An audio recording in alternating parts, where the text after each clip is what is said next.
What is going on, everybody? Welcome to another edition of Open Mic Night. We have the usual suspects here joining us this evening. The simple man, Noah Foster. We've got James Hebert. Jeff just disappeared. You know, he said, screw this. just like he did on Twitter for reasonable reasons. There he is. Jesus. No, Josh, you should not stick to your shtick of stealing my gimmick. No. At least not without a super chat attached to it. The only gimmick you're allowed to. He did it. The only gimmick anybody's allowed to steal is Val Venus's gimmick, and you have to do it on the air, or we're gonna get fired. So anyway, go ahead. That's a right to censor thing, that's for sure. That's right. Hassan, hello there, and Josh, I'll go ahead and post it up there. Well, I mean, on behalf of the originator of that particular phrase, or at least an employee now there, you know what? No, we will sue you. Anyway, at least it's on a show that you produce, Jay. This is very true. This is true. At least as he's doing it here. That's right. Oh boy, do we have a problem? We have a problem here? Oh, good Lord Almighty! I made the mistake of watching every clip of that episode on the way to work Friday. I'm like, what did I do? Why did you? Why did I do this to myself? Why did you do that? You don't do that. It's I bad. then did this, and then I get out of the car and I see the big head. I'm like, oh, okay, I'm a little scared now. That was a mistake. Cool.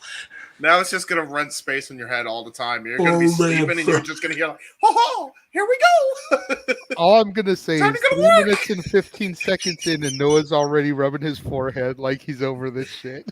Look, I'll tell you all this. My Saturday, simple enough, was KFC, napping, and New Japan Pro Wrestling while laying in bed all day. I have no idea what's going on. You know what? I envy you. My Saturday was getting up at 6:30 in the morning, driving down to work, driving back up the hill to work, barely getting the scarf dinner down with 10 minutes before I had to send the link into the group chat. Yes, That's my day. that's it. So I envy you, Noah, because I wish I could have taken a nap and watched some New Japan. Although we both had chicken. You had KFC, I had home cooked barbecue baked chicken. So There you go. Man, I didn't even get KFC chicken because I spent my Saturday was spent. My ass was asleep. Glorious. It was glorious. I needed that sleep. My afternoon was spent recording matches for WIW. Go check it out. We had the much touted, unless you're Adam Pierce, In-N-Out burgers for lunch today. So there you go. Oh, jeez, there you go. Hey, you know what though? Our boy Christian JJ went to the Dodgers series against the Diamondbacks and had Whataburger for the first time and solidified In-N-Out's better than Whataburger. I'm like, see, that's my boy. There we go. What? Wait a minute. Hold on, Psycho. Why are you kidnapping Walter Cruz? What's going on? Why are you kidnapping our boy? I don't know if I want to know. I'm really scared. Why are you scaring me? We are now really accessories to a crime. Time to Picture, if you know. will. But it's time to get into Open Mic Night. I have 7 topics on the docket for us today. You say goddamn, but you have to remember we did allow Jesse to dominate the entire show last week. In fairness, we weren't able to get through multiple topics like we usually do. That was a special stand-up Open Mic Night for the ages. Oh, At the end don't of the day, get me wrong. we all just need to try and be better human beings and just enjoy wrestling as we once did as a fan. And don't get me wrong, it was a hell of a show. Still getting a lot of traction, a lot of likes and retweets of my tweet about it. So I definitely feel it was a hell of a coming out party, a hell of a season opener.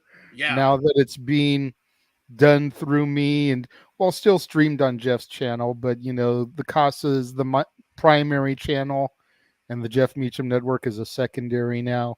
I'm just gonna post a hell of a kickoff on my channel. I'm just gonna post a VOD on my channel because I tried to stream it on my OBS and it crapped out halfway through. Hey, it's all good. That ain't happening again. It was a hell of a coming out party for us, but the first thing we're going to talk about, the reason why we showed the image of Queen Elizabeth, aside from paying our respects to Her Majesty, is we're kicking off with the topic that directly ties into that. And coming off the heels of her passing, Jerry Lawler tweeted, Oh boy. R.I.P. Queen Elizabeth. With all due respect, I'll never forget the knighting of Michael Cole, Sir Michael. And maybe if he had waited a little bit, it wouldn't have been as big of an issue. But this is coming right off the heels of her passing. And people were relentless. You know, this isn't the tribute you think it is, Jerry. I know, right? Cole didn't even kneel. Maybe a touch too soon. Read the room, Jerry. Disrespect as a nation mourns. Not funny as our nation mourns. Like, I know it's a gimmick, but the man has portrayed a king for 50 years, damn near. Like, he was Jerry the King Lawler in the 70s. Yeah. You know, so damn near 50 years he has been wrestling royalty and a king. You would think he knows a little bit better. Well, go ahead, James. I have a different take because it didn't sound like he was trying to be disrespectful at all. That's not what I got out of that. I think he was just remembering a funny moment that happened on Raw. I actually really unironically like that moment because it is absolutely ridiculous. And it's a funny memory, man. Like, I don't see the problem in that. That's just me, though. I definitely agree. He was probably trying to do it kind of tongue-in-cheek and, you know, bring a little bit of light to some sadness. We here at the Casa always say never too soon. But I think that might have been just a little bit too soon on that one. You gotta look at the approach also. He used Twitter for this, and Twitter is the definition of a sensitive community. You have to look at how it's plain laid out, okay? It's not like you could put emphasis on the way the words were made, even if you put emojis all over it. So, to some that necessarily don't think about that moment, to some that may have had ties to the family or respected her work, especially with it being a worldwide platform, I can see both sides. Me, as the simple fan who simply does remember that sports demon moment, I do understand the humorous time that it did brought forward, but maybe a little bit decorum and humility should have been put into play before putting that particularly on Twitter, especially with how soon this event occurred. You got to consider everybody's outlook, not necessarily your outlook, even if you think your approach was right to the situation. I blame the layout of Twitter. To be honest, the idea of how many times have we said this over and over again on this show? The 270 character limit is not enough to get your goddamn point across. It's not. That's why people screenshot from their notes app on their iPhone, and even that's not enough. You can only do it to 4 pictures, but I digress. Yeah, true. Noah's fan is in the room. Hello. Shout out to Datia again, does great work with the weekly Impact Wrestling recap reviews on the Daily Slam. Please follow her and check that out. Good to see you, pal. And congrats on your 12-month run as a Impact Insider. Welcome to the club. Meacham, what do you think about this topic? Well, first of all, it's good to hear Noah preaching the gospel an hour before he has to go to church, man. He is ready for Sunday, baby. Now, and also it's very good to see us treasonous heathens in America paying respect to the Queen after the horrible thing we did all those years ago and turning our backs on the country that helped make us what we are today. And no, I'm not talking about France, you cowardice pieces of shit. Anyway, And that's your history lesson of the night, courtesy of the West Coast professor, Jeff Meacham. Renee, it's okay. You're all right. Don't listen. Don't listen. Yeah. Class dismissed. I like her just fine. And yes, Josh, we can talk about the Ohio State whooping that ass again today. Absolutely. I was talking about Renee Dupree, but okay. Unlike the Cowboys, both Cowboys, high school and Canyon and Dallas last week. Sorry, Vaughn. Anyway, back to your point, Jeff, on this. Lawler again. Noah said it perfectly. It's Twitter, y'all. It's gonna be okay. Yeah. Go. Here's what you do if you got offended by Jerry Lawler. If you got legitimately offended to the point where you were going to get yourself worked up by Jerry's tweet, here's what you do: you put the phone down. Just stick with me till I'm done, kids. Put the phone down. Go in the kitchen. Go in the living room. Hell, go in the bathroom or go in the bedroom. There's human beings there. Wait, there's human beings in the bathroom right now as we speak? That might be a problem. Well, my house there is right now, yes. Just remember, it's 280 characters of somebody you don't even really know in real life. Now, if you've taken a picture with Jerry Lawler, like Jay and I have, you still don't live with him in his house. You don't know this person. No, It'll be here. Come here. It'll be okay. It'll be okay, baby. It'll be okay, baby. It'll be okay. It'll be okay. You're right. Let me just say, this is a whole new side of Jeff since we moved the show to my channel, because Jeff don't have to give a fuck no more. Nope. This is no. He gave a fuck before about this bullshit with Twitter. So, and again, yeah. Now we're just dropping shit. Cool. Okay. The pratfall. It's a sitcom, kids. Was that Chevy Chase? Keep in mind that Twitter's been a lot of drama today. Had nothing to do with Jerry Lawler. So my perspective on Twitter is much more high focused, shall we say? So. Shout out to JD from my ATW crew, and I will say this as somebody who is only on the Twitter during actual professional wrestling. Damn it. But I digress. I have no idea what you're talking about, because on the weekends when there's no wrestling, I don't be on Twitter. Well, no, maybe on Twitter talking about professional wrestling, damn it, but we were on Twitter dealing with damned professional wrestling fans. Anyway. Well, that's always a curse and a blessing, depending on who you're dealing with. Okay. All right. I'm going to invoke exec privilege at least one more time before I completely relinquish control. That person's name does not appear on screen anymore. The one mentioned in the comments. All right. Cool. Thank you. Okay. Now. Anyway. Sensitivity. It's Twitter, yeah. That's really what it comes down to. Oh, fuck. It's just that simple. It's just Twitter, and people got worked up over Jerry Lawler. Jerry Lawler made a comedic joke. Oh, God, he hasn't done that for the last 50 years, JJ said. How about all the misogynistic jokes he's said on the air? If anybody wants to get worked up about the King, let's talk about his comments about Bianca Belair on Raw Talk, shall we? Yeah, no, we don't, because we know better. I don't watch Raw Talk, so I don't have no idea what you're talking about. No, because we actually watch Aaron's recap of Raw instead of Raw Talk, because Aaron's more tall. Noah barely watches Raw. Noah barely watches Raw. Why is he going to watch Raw Talk too? Yeah. 3 hours Monday is enough. We don't need another 30 minutes of nameless person 1 and 2 talking about the show that we didn't give a shit about. Yeah, I got my hour. I get my weekly hour fix on Monday nights. That's right. Less than that sometimes. Anyway, moving on. I prefer Jerry Lawler being haha on Twitter as opposed to Jerry Lawler making bass-ackwards comments that set the women's revolution at WWE back to about 1945. I don't even know what he said. I'll look it up later, I guess. It was basically just, she should cut her hair. Hey, Jerry, you should stop wearing a crown or stop letting people shit in yours. Maybe it gets it hipster on straight better. Anyway.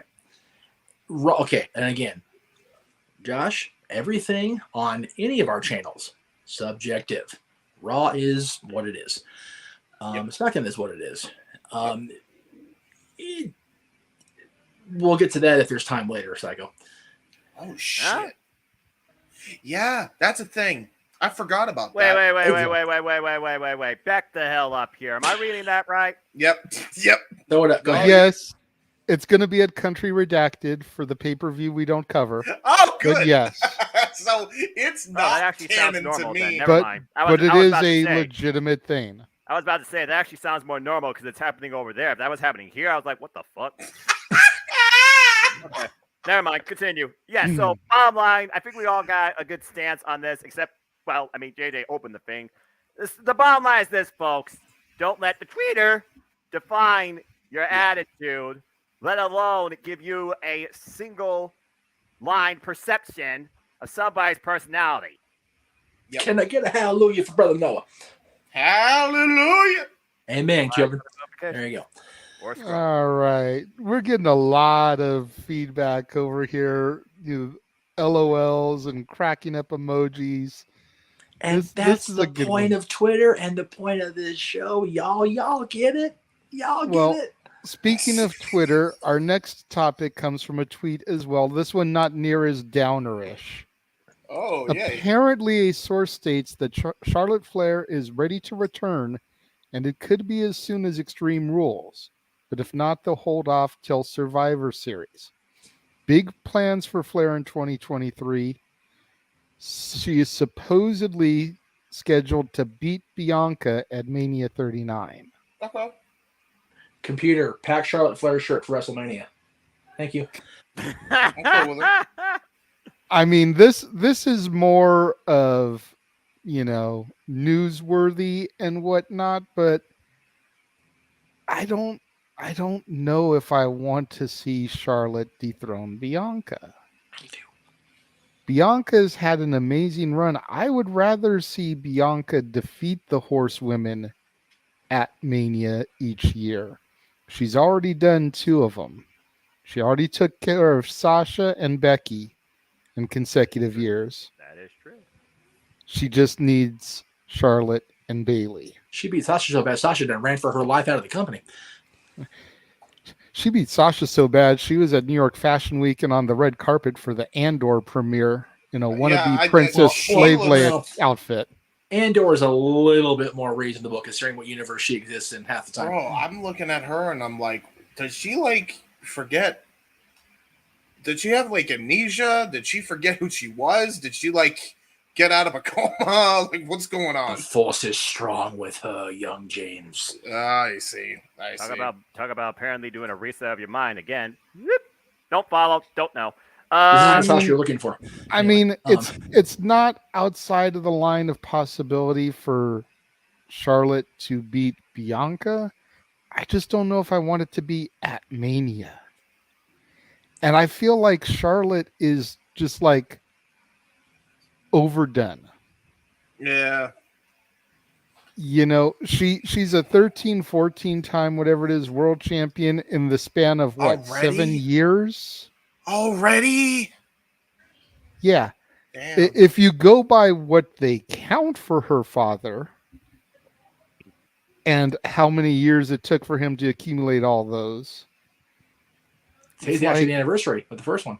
It's no, sweetheart, you should be at 5, maybe. Yep. Yeah. They're a prop, I not know. even that. Not even that. I'm going to say, if we're going to talk about Charlotte beating Bianca, we can talk about that. If you want to go down the rabbit hole of, titles versus, what era they were won in, I can gladly open that up too. Yeah, true. I mean, it was a different era too. Yeah. You remember Flair won his first championship on this day, by the way, 41 years ago. Wow. Yeah. Over Dusty Rhodes, baby. Kansas City, where nobody cared about either one of them, which is why Dusty had it booked that way, because he didn't want Flair to be over. Look it up, kid. It's in books and movies. Anyway, it's a true story. They both told me the same thing at different times, if you will. Flair won his first championship in a time where the territories were still a thing, and there was a reason he won 14 if you count WCW TV, 16 if you count WWE TV, 22 if you actually do fucking math for real. Yeah, true. Either way, that's 22 championships over the course of. Thank you very much. I appreciate the compliment on Dusty. I miss Dusty. I do. One of my favorites ever. One of my favorites ever, and one of my favorite guests ever, despite the bullying I brought in as a result of him being on the show for many years. Ladies and gentlemen, our next guest after Jesse, we're going up from here. Dusty Rhodes has joined the chat. We could get Dusty Rhodes. I could have my friend the medium on. We could actually bring him in for real. Get the natural in here and try and get a feather union going. Dustin, I could probably work better than I could Dusty, only because I don't have any psychic abilities yet. Anyway, that's my next conquering after Disney. Anyway, the hell are we talking about? Oh yeah. So we're talking about Charlotte Flair. Charlotte, that's right. Charlotte, the other Flair. Okay, very good. That's right. Flair's daughter. I would love to see a Charlotte enter WrestleMania, her do the entrance in the big, pomp and circumstance or whatever, but winning, I'm good either way with her winning the title at WrestleMania. See, but the fact that I'm going to be there and I get the big Charlotte Flair entrance, I am here for it. I feel like Charlotte should be the final horsewoman. She should be the final boss for Bianca. I agree. I didn't say it had to be against Bianca. I just want Charlotte at WrestleMania. Yeah, no. I hear that, and I'm willing to concede that. I'm willing to give you Charlotte at Mania. You can please take Charlotte at Mania. I will be ripping her to shit while me and Noah do commentary. Say, why don't we just have her call Andrade next? Okay, he said I could take her. He said it on the air. Anyway, wait, what? Oh. Wouldn't it make more sense for her to fight either Shayna or freaking Ronda? Ronda and her have already been Mania more than once now, right? But you still have Shayna. I mean, basically, what I'm getting at is SmackDown Women's Championship is still a thing, and it's like they would have to build and re-legitimize Shayna so heavy. Not knocking on Shayna, especially with Big G and knowing he's going to watch eventually, but Shayna's not at the Charlotte, Ronda, you're right. Bianca level. She's just not. Yeah. Shayna was always going to be with all respect to our former employer, a freaking great value version of Ronda because she was an MMA fighter, having to be on Ronda's team, and now they're both in the same company. Which is fun. Well, I mean, they're not entirely wrong because Shayna legit lost to Ronda for real in Strikeforce. So I mean, yeah, it's one of those. Shayna knew it was better to better to be with her than against her at that point. On any level, WWE or actual competitive fighting. I agree with Jay that Charlotte's final boss when it comes to the horsewomen. No doubt about it.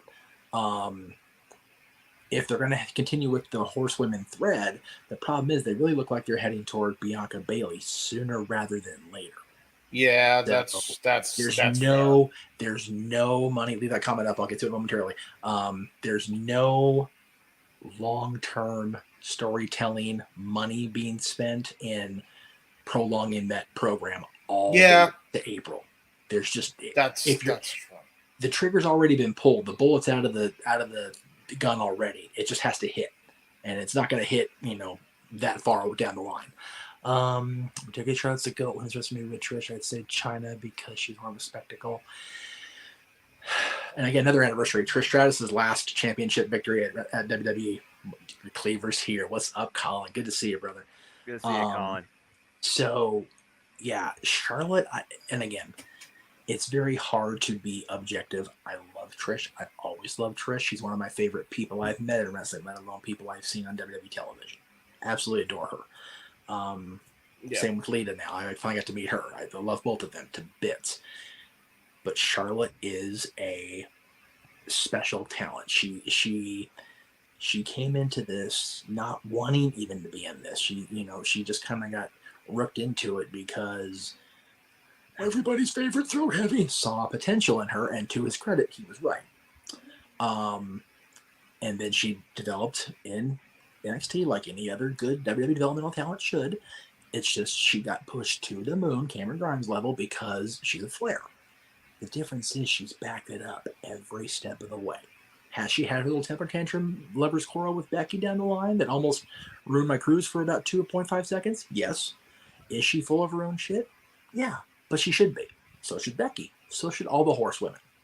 Even Sasha, when she comes back, as long as she plays ball and doesn't take herself another time out, absolutely. They only didn't do some kind of thing between the two of them because Cody and Brandy were way already established by the time Charlotte was even a remote thing in the system. Yep. Otherwise, they probably would have gone that route. I'm not. Now that Cody's back, though, but everybody's aware. Everybody's aware that Cody's with Brandy, and everybody's aware that Andrade's with Ashley. They wouldn't do it because the Twitter geeks would lose their shit again. Yep. The Twitter geeks have probably have lost their stuff on it, and probably fantasy booked into oblivion. Probably now. And the thing is, having said that, in Twitter's infancy 10 years ago, they had done it just to see the Twitter reaction. Now they're scared for the Twitter reaction. They're scared of the true crazies. Every company is. Holy shit. If you're a wrestling company, the last thing I feel like you would want is Twitter. How wrestling companies have not done what I suggested however many years ago he got elected and actually handed the reins. Put a freaking, you are our Twitter coordinator. You handle our company tweets. You handle our president's tweets.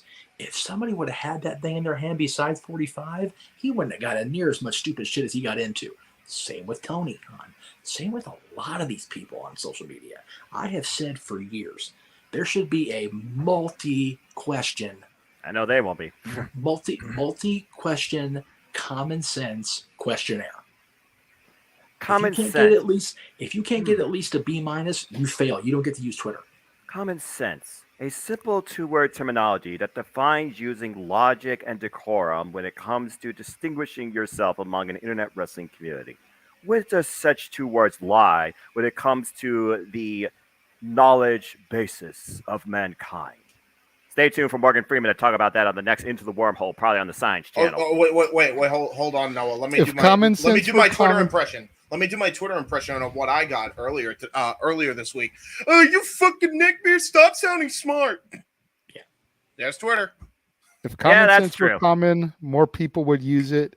And Josh just totally called out Noah. Oh, I always do it. If I could preload it into the freaking chat, I would. I figure that most of them are asleep. Josh, kudos to you, man. I'm surprised you're still awake, but you're still broke. For the record, get a job, boy. You gotta get to work. Do the work. Regina George status. God damn. What the heck you doing? By the way, that whole neckbeard comment, that legit happened to me. Everybody is Froggy and Frosty and open mic night. I'm here for it all. Hey, I got my Gatorade. I got my nap in. I got done watching Minoru Suzuki beat the shit out of Kota Ibushi. I'm in a good mood. Hey, there you go. Thank you. Wait, is Kota back in New Japan? No, dude. I'm looking back at my favorites playlists. Sad. Yeah, well, anyway, gotta love it. Even in a t-shirt, he still got his blazer on at 11:30. God bless Noah. We love this dude. Yeah, Charlotte should definitely have a spot at WrestleMania now that she's going to be back full time, but I don't think she should be the final boss, if you will, at least at this point. But like I said, with Bayley being a very upcoming opponent sooner rather than later, you need to find a different program. And if Charlotte returns to SmackDown, James has a good point. There's still really the unfinished business with Ronda to a point, only because Ronda broke Charlotte's whatever it was, arm or leg in the storyline to get her off TV for the honeymoon and the wedding. There is Shayna there. There's also a freshly, much to JJ's surprise, I'm sure, freshly babyface turned Shotzi Blackheart there now. That could, maybe be rolled into something. I had starred Josh's comment to get to that. Yeah. Yeah, seriously, if there's a babyface Shotzi with the tank rolling down that ramp in SoFi versus Charlotte Flair, I'm on my feet cheering for both. Yeah. That's awesome. Yeah. That'd be a good exhibitions match. I'm Team Shotzi all the way. So well, of course, I understand that. I'm down for that. And to be fair, you had a chance to meet her, and it was a wonderful experience for you. So that was a cool deal. There is potential with Charlotte as a heel against a multitude of people if they're built right, and if the program, the storyline, whatever you want to call it, grabs enough of the attention of the audience. It's not hard to book this shit. It's just hard to finance it, kids. Exactly. Moving on to the next topic, Psycho Jet White actually made a comment about it. At the end of the 1-year celebration of NXT 2.0, we got this logo. White and gold, baby. Is this Noah's NXT? Is Noah's NXT making a comeback? There's actually a great meme went along with the NXT announcement of the logo. If you guys want to wax proxy on that, I'll find it and send it to JJ that he can put up.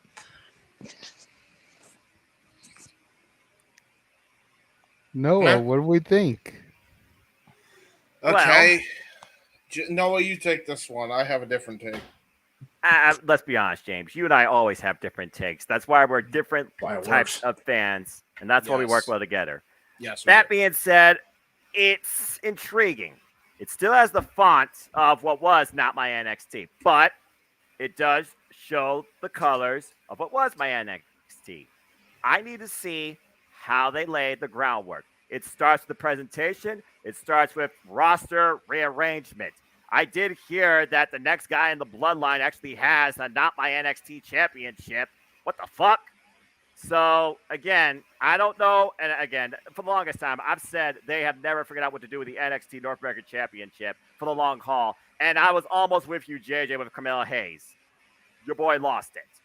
So now I don't know what to think about NXT in general. Because, again, my NXT died a long time ago. And the last remnant of what was my NXT UK, is gone.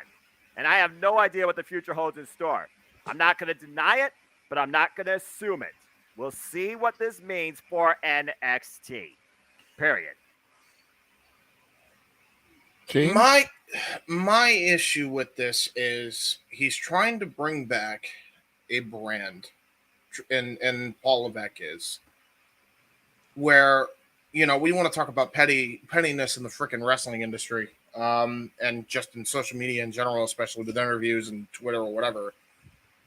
You know, let's look at Exhibit, you know, God knows what letter real quick. And you know what? Exhibit H in Triple H. There we go. That makes sense.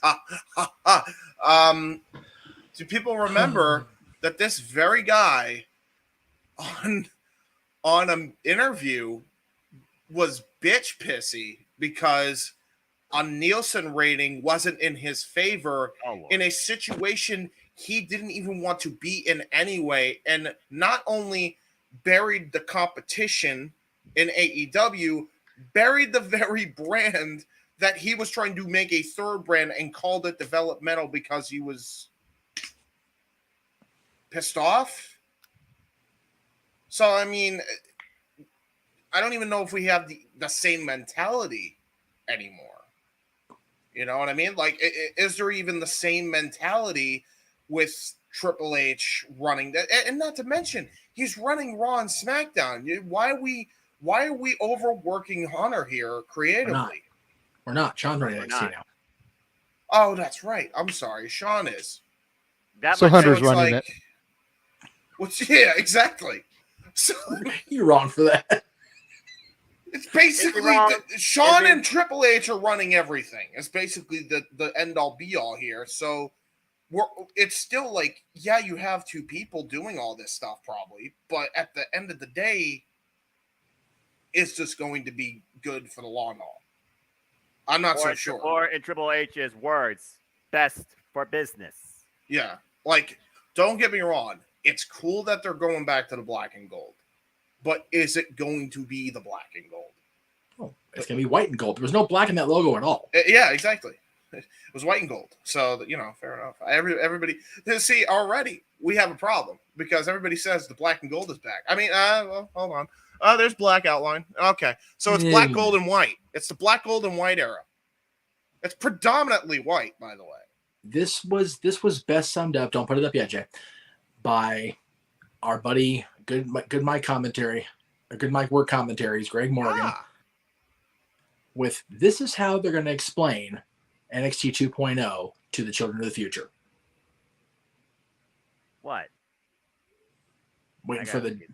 Again, he's going to post it. He's going to. Which one is it you're talking about? The last one I sent you in our group chat, just you and I. Wait. As he gets that picture, folks, let it be known for those. Okay, give me a second. You know how I'd explain NXT 2.0 to kids in the future or wrestling fans in the future. I thought you said like Nickelodeon Raw or something like that. No. Nowhere near that. Nowhere near that funny or comical. No. This is some dark, serious shit I'm about to put. You know how to explain NXT to the future generation. This is what I explain it to. This. Yeah, exactly. Yeah, it's the dark alternate reality of what we should have stayed with all along. Jeez. Somewhere in the past, the timeline skewed in this tangent, creating this alternate NXT. And why are we still sticking with this freaking slap happy damn font that doesn't even fit in the centerpiece. I actually don't mind the font at all. Actually, again, this goes back to the previous point. People had such a strong opinion, good or bad, about 3 letters in gold and white with a blackish background. God damn, y'all crazy. Yeah. Sensitivity.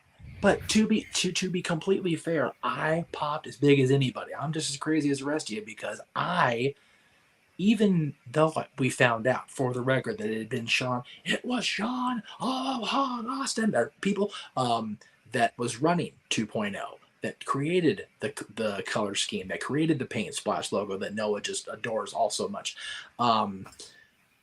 It was Michaels. It was never Bruce. Bruce tried to deny it. People called Bruce a carny and called him a liar. It's like, and Sean's like, no, it was me, dude. So I am looking forward to the future, whatever it may be. As far as, I mean, if Sean did it, then it was bad still. Yeah. That's what I'm saying. Yeah, as far as them retconning the sequels, good luck with that. There is so much disparity on the Star Wars sequel trilogy. Oh my god. I mean, if Netflix can make a kids cartoon into CGI, then I guess Shawn Michaels can try and reinvent the black and gold to be white and gold, white and yellow. I don't freaking know. We were talking about on Thursday. If the paint splash era was trying to be cartoon characters and like New Generation, and somebody brought up, well, who was in charge of who was in the New Generation in '95? Well, Shawn Michaels. Yeah, didn't that Shawn Michaels call a meeting of the Click and Vince in Indianapolis and go, this bullshit ain't working? Yeah, he did. But again, to round back to what you said earlier, how time changes a person's perspective and mentality. Exhibit A, Exhibit B. Right now, Triple H and Shawn Michaels, and they run the whole damn company. Yeah. Go back to the comment about Braun with the X for me, JJ, real quick. Okay. Oh, if it's still accessible. Sean, I see. It was Sean Long. I don't buy it for a minute. Sean would have never had Braun kick that X. Which Sean are you referring to? Because Shawn Michaels, the leader of DX, would have done exactly fucking that. Because he didn't care if he would bite his own face to spite his nose. Because that's how Shawn Michaels was, medicated or not. I almost wonder if Shawn Michaels is living vicariously somewhat through those type of little moments, like breaking down that X in half, recreating those type of moments in these future superstars, allegedly, under this NXT. The fact that I stood on that freaking hill and literally died on it when he came out of retirement, even for one match, because I swore up and down Sean would be the one to stick to it, and he held firm, and he did so good for 8 years. And then came Country Redacted. Yeah, when he was the least injured or beat up at the end of that thing. And I also agree with this. I've said this from the beginning. They should have never moved that damn show to USA Network. Completely agree. At the end of the day, when it comes down to NXT 2.0, I'm gonna just say it, and I strongly stick with this sentiment because it's the same thing I told both Frankie Kazarian and Christopher Daniels about the UPW shows airing on KDOC out here. Yep. Because they both, when I told them that I became fans of theirs from watching it, both of them were like, holy shit, that show was god awful. Right, it's so bad. So bad. I said, that very well may be, but it made a new fan, didn't it? And you guys weren't. You guys weren't terrible as the show. So, at the end of the day, NXT 2.0 made a new fan. And I'm sure there's a bunch of other people out there that became fans of the product watching it too. That maybe didn't get exposed to the black and gold that was your NXT. Right. And now we're along for that ride to see the evolution of 2.0 into this new era. When I sat here watching it, I'm hearing HBK doing the voiceover, I see that logo pop up, and the first thing I think is, what's Noah going to say about this? Me too. First thing on my mind. Not, oh my God, this is interesting. What's Noah going to think? Yep. Because I know how opposed he was to 2.0. Yep. And notice. Hearing all of that, hearing the video package, hearing the build-up, hearing the hype, and then seeing that logo. I was very curious to discuss this with you and hear your thoughts about it because of how anti 2.0 you were. That tells the power of where they're going. And like I said, I'm not going to dismiss it. I'm just going to wait and see what happens to NXT. Yeah. Keep in mind, Jay, just because they showed that logo, none of the social media accounts have changed the logo. They're still calling it 2.0. It was just the anniversary of it is what we saw, the new logo on. Everything across Facebook, YouTube, Twitter, TikTok, Morse code, live stream, live journal, all that MySpace, it all still says 2.0. So we'll see. MySpace is still a live thing. No, it's not. I'm just being an asshole. Before I move on, I wish MySpace was alive compared to freaking Twitter.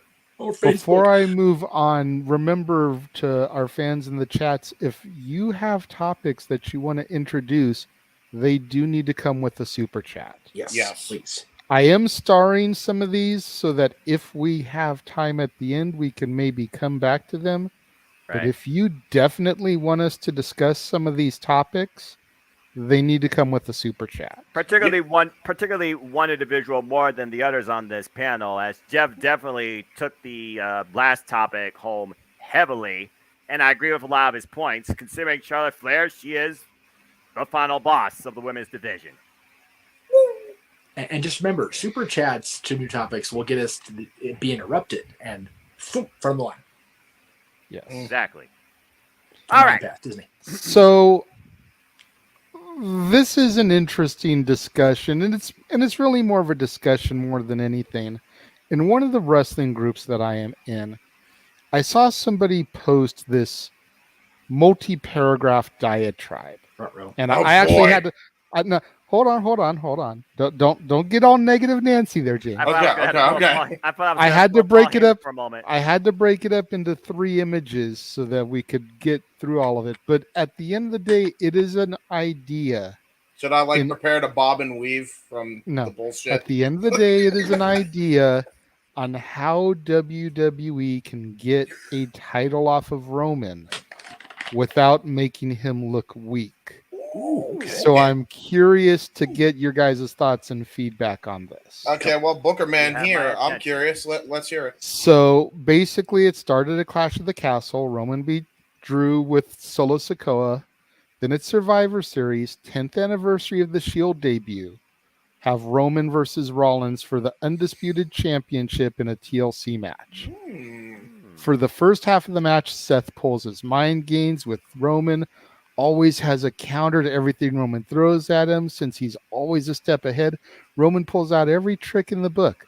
Usos interfere, but Seth somehow neutralizes them using a sledgehammer, figuring he was a member of the Authority, all that.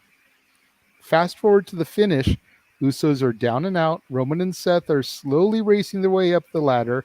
They trade blows on the top and have a mini tug of war for both belts. In the end, they both fall off the ladder onto a table, each while clinging onto one belt. Roman has the Universal, Seth the WWE Championship. It ends in a draw, but with a new WWE Champion, while Roman still continues his 700-plus day reign as Universal Champion. The finish would protect Roman from getting pinned, which we could save that moment for a Drew Redemption win or whoever else Triple H wants to push as the next star. It also continues the Roman has never beaten Seth narrative that Roman just can't get away from. Seth is now WWE Champion, can have his feud with Cody at Mania. Roman can then lose the Universal Championship at Rumble and feud with The Rock at WrestleMania. I'm cool with everything. Only couple things I'd change, I think. You have to invert that because his longest reign, I believe, was it Universal or was it WWE? Universal. Okay, it was Universal. Okay, that's fine. Yeah, then that's fine. I wouldn't change that. The only thing I'd change is while they did debut as characters at Survivor Series, I would put the TLC, even though it's a gimmick pay-per-view and God knows we don't like it. But it is where the Shield, in fact, debuted 10 years ago. You should put it on TLC. Main event should be TLC match. If they were still doing TLC pay-per-view, I agree with that, but not doing that. Oh, are they not doing that? Oh. Thank God. That's why we got day one now. Okay, then fuck it, day one. I guess right. I could do day one then. Do it at day one then. Literally set up 2023 with a champion finally on Monday Night Raw, and you literally have Roman still the guy with a belt, whatever reason, on SmackDown. Besides that, I agree with everything here. I mean, the only thing that you probably could add, just to think about what I've heard through the grapevine, is Sami Zayn, because he didn't talk about Sami at all in that. Is Sami Zayn still part of the bloodline, or is he against them? I've heard stuff going on with Sami Zayn now. I know Kevin Owens and Sami Zayn. Kevin Owens wants all the titles. Maybe Kevin Owens and Sami Zayn, they go after the tag championships. I wouldn't mind seeing that for 2023. Who's even going after the Usos right now? I don't even freaking know. What's the tag team division? But that being said, yeah, as far as what you read, I pretty much agree about that on all fronts. Because a ladder match, again, you don't necessarily take pin or submission, and they're on a bracket. And usually you grab the bracket, but if they literally just, grab a belt on their way down, crashing through tables, that's a hell of an ending. And you didn't even think about Austin Theory trying to cash in on either men here either. Yeah, exactly. Way, you don't have Roman having both championships, and that's what the problem is, and that's what needs to be solved. This resolves it. This is brilliant. And it doesn't make Roman look weak. That's the best part of it all. Yeah, I think it's the best way out of this sticky wicket they found themselves in. Pretty much. And the only reason I say you have to wait at least until day one as opposed to Survivor Series is due in large part of you at least need the visual of the bloodline holding all the gold. Even if that includes Sami winning the U.S. title or something. Like, you have to have that happen. I doubt that Sami is going to defeat Bobby Lashley. You might as well just feed Sami to Walter and see how he sells a chop. Yeah, I was going to say, unfortunately, the two big mid-card titles are being held by freaking behemoths, Lashley and Walter. Like, please let this match happen at Survivor Series. The only true hope for Sami is to get the 24/7 title. No.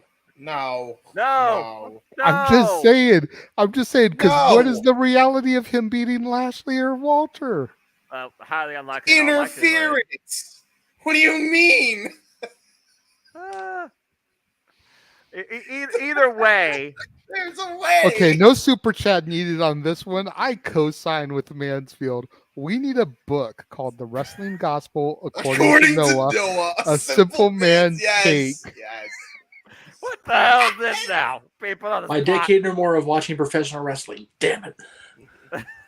Oh my God. Oh Lord, that'd be the day I'd write a book. Oh God. Hey Elizabeth, always appreciate your support. But going back to trying to get things back on track here. As far as everything read, you can't find a better solution than that. Before Royal Rumble, before WrestleMania, that could reset the whole entire Raw structure and still protect Roman. Yep. Yeah, and I disagree about Theory needing to lose the briefcase. I like him with the briefcase. He needs to hold on to it till he cashes in. Whether it's successful or not, I don't want to see him dropping the briefcase to somebody else. That's just stupid. I definitely agree. And been done recently, and therefore it shouldn't be done again for a while. Also, we're assuming that Roman is going to lose the belt before Mania. I'm under the impression that if you've gone with it for this long with the Universal title, you have to get both belts. You have to get one of the belts off him. You don't have to necessarily get both. I'm okay with him going all the way to Mania this year, especially successfully defending, if it's even happening, we still don't know, against The Rock. Yeah. And then losing the belt to somebody the night after WrestleMania to give that show a big fight feel again, which it desperately needs. At the end of the day, you take the WWE title off him. Whether they do the scenario like they just did or something else, whatever, you get that off him. You have him fight The Rock. You have him defend the title like you just said. But as soon as he defeats The Rock, as soon as The Rock gets up, have The Rock take him out. Money in the Bank cash in. At WrestleMania. The ultimate selfie. Aside from inserting himself into the match at Mania, I don't think we've had a Mania cash in. Just so what better way to do it than to have Theory cash in his briefcase, take advantage, bam, you're done. The reaction he get to out of that building. I mean, shoot. Yeah, I don't know about that. Either way, we can at least say that Roman Reigns needs to drop the WWE Championship, preferably. Yes. That is without a shadow of a doubt at this point. Josh makes a valid point, though. If Roman still has the title at Mania, there's no suspense of potential for Rocky winning. Disagree. No title gives there being some doubt. Disagree 100%. I'm sorry, yeah, Josh. there is a lot. There is a lot. It's The Rock. Of story there. Yeah, The Rock. You gotta consider this. The Rock will never be champion again. He beat CM Punk straight. Yeah, true. Defended it again at Chamber, and then lost it to John because John needed to get his win back because he's the Hogan. John lost to The Rock at WrestleMania 28. That Chamber was underrated, by the way. Yes, it was. The match with him and Punk was definitely underrated, no doubt about it. Okay, so I love the scenario laid out. I would even go with that. I would, however, amend it to day one, like Noah said, because then the first Raw of the year is January 3rd. You have a new champion. Boom. Yep. You go right into it. The WWE Championship's back on Raw where it belongs.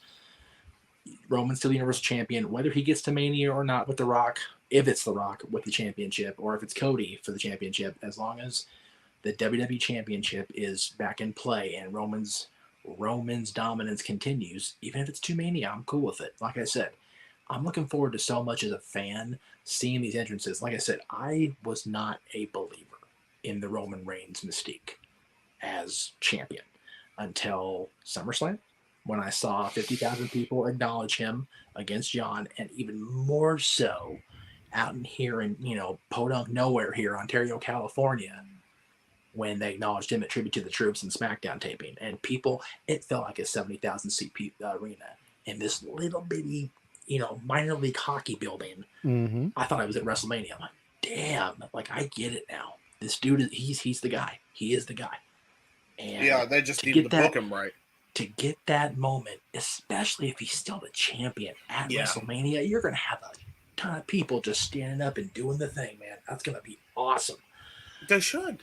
They should. Great. Now, let me just close the topic with a complete mindfuck. What if Logan Paul beats him? Doubt it. No. Hey, it's Saudi Arabia. No. All rules. James, breathe, dude. Everything's off the table. Delete. All bets are off. Every rule you think you know is off the table. Because the Crown Prince wants what the Crown Prince wants. And if they say, hey, we're doing this, if WWE Creative decides to throw everybody a freaking curveball, I agree that it shouldn't, James. So please put your hair back in place before you pull it out. But don't be surprised if it happens, kids. Anything can happen, folks, in country. Anything can happen in the WWE. No. I mean, I guess that's fair, but I mean, no. Do you know how I know? Delete. Yeah, because the guy that said anything can happen step down from his job. That's how I know anything can happen in WWE. Yeah, let's Please put don't. that up. No. Too late. Well, and by the way, I like Logan. He's really good, guys. We gotta admit that he's really good for only 2 freaking matches in. Press conference today was amazing. Right, he's great. Okay, but no, it's way too soon. No way. Hashtag against Roman. Roman is the guy in that company, and you're gonna fucking halt his momentum because the Crown Prince is like, oh, this Logan Paul guy, he's blonde, we like him. he looks like big time supermodel. Yes, book him. He's champion now. Josh, I want you to think about something, and we'll try to end the topic with this right here. I'm about to say Josh is contradicting himself because you got to figure about that statement. Go ahead, JJ. I want you to think about this, Josh. Triple H is too much of a student of the game to do something like this. David Arquette was the WCW World Heavyweight Champion for a couple weeks. Now, before everyone starts laughing and remembering what a dark day it was, think about this. David Arquette, as WCW Champion for those couple weeks, did everything it was designed to do. It brought outside casual eyes to the product. It provided water cooler talk. It got media coverage, which again brought new eyes to the product. That is what Logan Paul as champion, even for just a couple of weeks, could do for WWE, especially during this huge time of transformation and change. Just put him on NXT. And just remember, Noah. James, rather. Sorry, Noah. My bad. Yeah, remember, James. Country Redacted is only 3 weeks before Survivor Series. It can all go away in whatever the hell they're having Survivor Series this year. It can all go away. It'll be okay. Come here. Okay. Be like the Avengers and just reversing the snap. Nothing is okay. Why did you put that out there? Everything is fine. Everything is fine. Everything will be fine. Okay, baby. Shh. Everything will be fine. This is a terrible idea. Just put him on NXT. The dude's black and gold. The dude's black and gold. He is. Black and gold. He's black and yellow attire. You and can yellow. make it work. Stay tuned for the next Bumblebee casting call for the Transformers movies. Jeez. So I believe Jeff made a reference to the man who formerly resided in Titan Towers. Can you repeat that comment? Oh, anything can happen in the WWE. The show must go on. Damn it. Rumors are circulating that Vince McMahon is set to receive a staggering farewell at WrestleMania. And there's even further rumors that it could include a Hall of Fame induction. And Stephanie wants to be the one to induct him. Wow. Now, while I don't disagree that Vince McMahon definitely has his own wing in the Hall of Fame at some point. His own building. Is it too soon coming off of the heels of why he had to sit down? Yes. You should wait at least a year if it's me. I'm not even against him going in. He should. He fucking helped popularize the form of content we all enjoy. That's fine. However,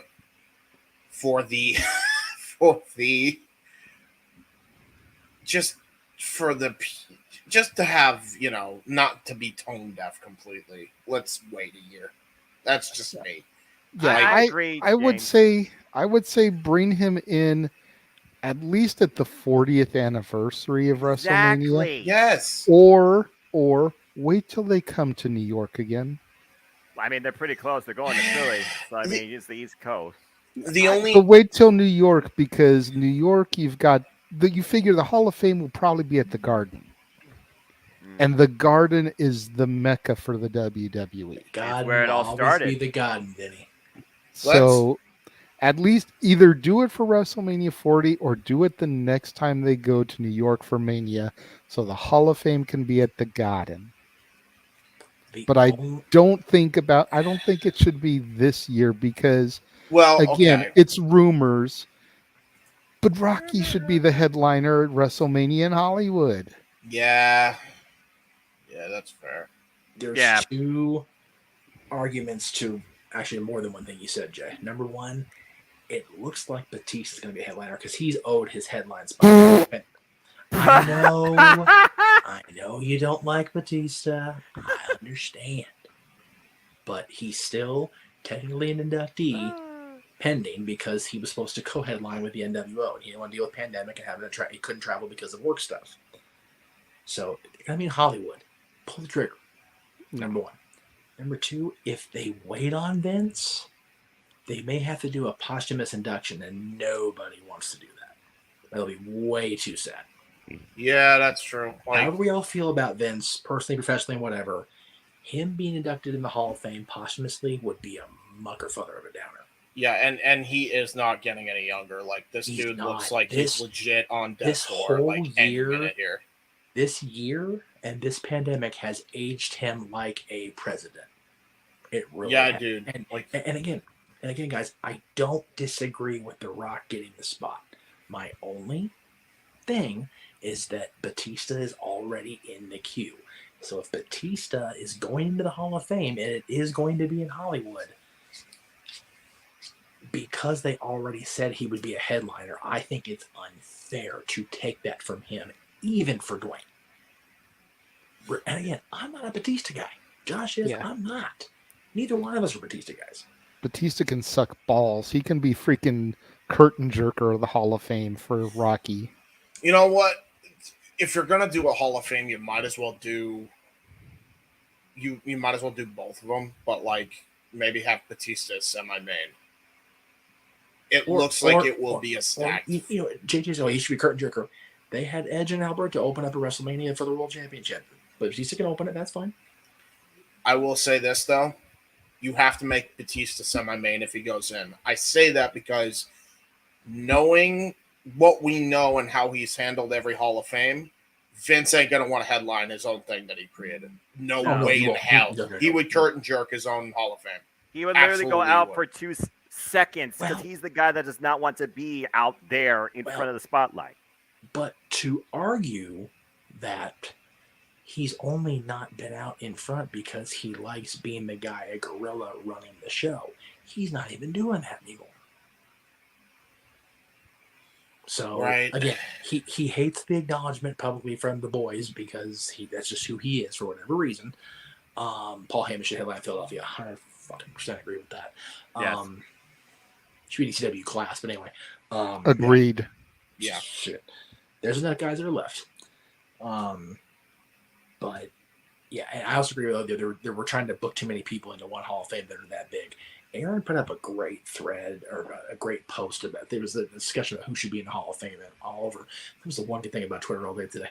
I liked the scenarios: either Rock or Batista, Luger, Cyndi Lauper, overdue, Jim Johnston, overdue. Shamrock. A lot of people don't like Shamrock, but without him, there's no MMA style that we use in WWE today. Without him, Rock doesn't get as over as he does too. Yep. You know what I mean? That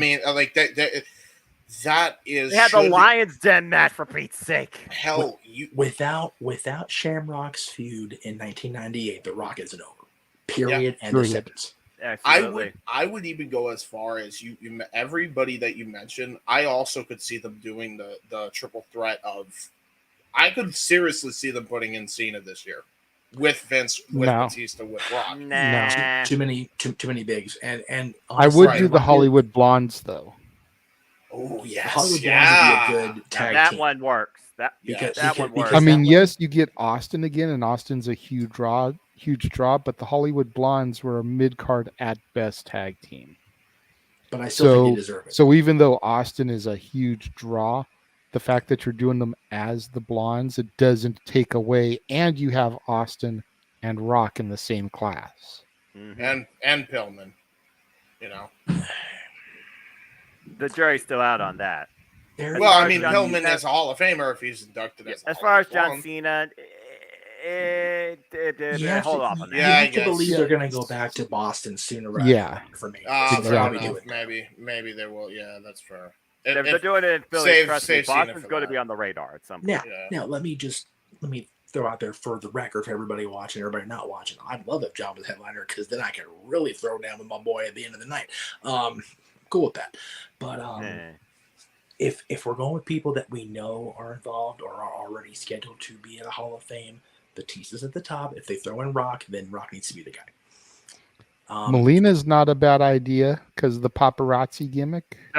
Melina would be, again, let's just throw off Jeff's friends in the one Hall of Fame class, and Jeff can be out till freaking Tuesday morning. Cool. Hollywood or Victoria should be the theme of this Hall of Fame, bro. Or Victoria, considering she got her start out here in Ultimate Pro Wrestling. More than deserves and does not. As much as I ever during the Hall of Fame. As much as I do not like Vince, you can't get more Hollywood than having the man who legit has a Hollywood star open up the damn thing. You know? Josh and I talked about Jim Johnston and Triple H's whatever on Twitter. You have to keep in mind, just because Triple H, as whatever title he had at the time, was anti-Jim Johnston, perspectives change. Realities change your views. Triple H is not just one of the guys on the executive level suites, doing whatever. He's one of two main people. The only thing he's not in direct control of is day-to-day actual business. He's in charge of creative and everything that goes along with it. So he's got a lot more pressure on his shoulders than he ever had. Now, granted, lucky for him, he's a big, broad-chested, big-shouldered dude. But just because he didn't like Jim Johnston his own self, he's now looking at it through the Vince-colored eyes and going, you know what? If nothing else, Stephanie and Nick Connor, you got to put this guy in. Well, not even that. It's without Jim Johnston, a lot of themes that we on don't exist. Undertaker, Stone Cold. At the top. Including a collaboration with Derringer that produced Demolition's theme and something called Real American, I think it's called. Not even just that. I mean, how did you get Limp Bizkit for Undertaker? Jim Johnson. How did you get Motorhead for Triple H? How did you get Jim Johnson? How did you get all these people? Yep. The list goes on. I could do a Jim Johnson appreciation thread for the themes that this guy brought forward to our. I mean, hell, he did the theme song for the greatest heel in WWE according to his own brain, Baron Corbin. Yeah, it's one of those that if you take Jim Johnson's contributions out of, I can't even comment on that right now because I agree with him being in, but stop with the best. Not before his dad. Not before his dad. No. Anyway, if anything, he goes into the ECW class because he's hardcore. Yeah, he is that. No. They'll put him in next time they go to Atlanta since he bought WCW. But I digress. Yeah. Stephanie will go in the ECW class. Yeah, because she's hardcore. Because she's part of the alliance. Here's an old reference from a previous open mic night. When does Vince McMahon come into Hihachi Mishima gimmick? Does he come out with it in the Hall of Fame? Got it. I was making a good point, and I forgot. Nice one, James. What was I saying? Oh, if you take away the music contributions of both Jim Johnston and Jimmy Hart, who's in the Hall of Fame already, you're having guys walk the ring in the Bruno era with no music. I mean, that's really what it comes down to. There's only been one guy, to my knowledge, that pulled off a no music entrance in recent memory, and that is Tommaso Ciampa. Yep. Yes. Yeah, Tommaso Ciampa. And again, we have the style of music and entrance. We have, now granted, people credit the Freebirds and Gorgeous George, using Pomp and Circumstance and all that. And that's not to be argued by me anyway. But Jim Johnson created so many of the iconic themes that he's long overdue. And honestly, Cindy, especially in Hollywood, more than more than appropriate. Yeah. Again, without the brawl to end it all and the war to settle the score, there is no WrestleMania, and she was a huge part of all 3 of those events. Yep. The only other celebrity right now that's not in the Hall of Fame, whether he actually worked in WWE or not, that should be, is Andy Kaufman. And I say you hold off on Andy until, like JJ said, for Vince, New York, because that's where he made it big for himself, is New York City. You could, if you have WrestleMania in Memphis, I could absolutely see them doing it in Memphis. That would be Andy Kaufman and Jerry Lawler. I have Lawler induct him if he's still around at that point. Oh.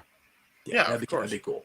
So anyway, we went up into a whole different tangent. We talked about the whole class, but as far as Vince goes, Vince, is it too soon on the heels of the scandal? Absolutely, no doubt about that. But is it too soon based on the fact that he's not getting any younger? No. Well, it's like, how do you judge this by? And again, we do not judge the clock of life because tomorrow's never guaranteed. Yeah, it really comes down to, like, as much as I loathe what he has done behind the scenes for a multitude of different reasons. I don't think this is a secret to anybody, but you do have to give him his just due. And if not now, will you be able to? You have to do it now and not wait until it's too late. You have to. Theoretically, it's now or never. Yeah, because he's not getting any younger. He looks like he aged by 10 years. The pandemic probably took a lot out of him. Probably everything else caught up with him. I wonder why. You got to freaking give it to him while you can. And I don't see any better place at this point than Hollywood. Would he prefer it in New York? Probably. Probably he would. But it's one of those situations where if not now, then when? I feel like if for nothing else, you give him the moment of Mania or something, a farewell Mania or whatever. Don't even put him in the Hall of Fame. If he happens to be healthy, which he didn't look healthy in those pictures we saw of him, then I guess you could wait until your next point. But like, you can't. It's not his choice anymore. He's got to do it now, or he's not going to be able to. It's WWE's choice, basically. Yeah. Well, I mean, it's not even. Well, I guess so. Yeah. But he could also refuse it, can he? Yes, he could. That's the problem. Like, you gotta.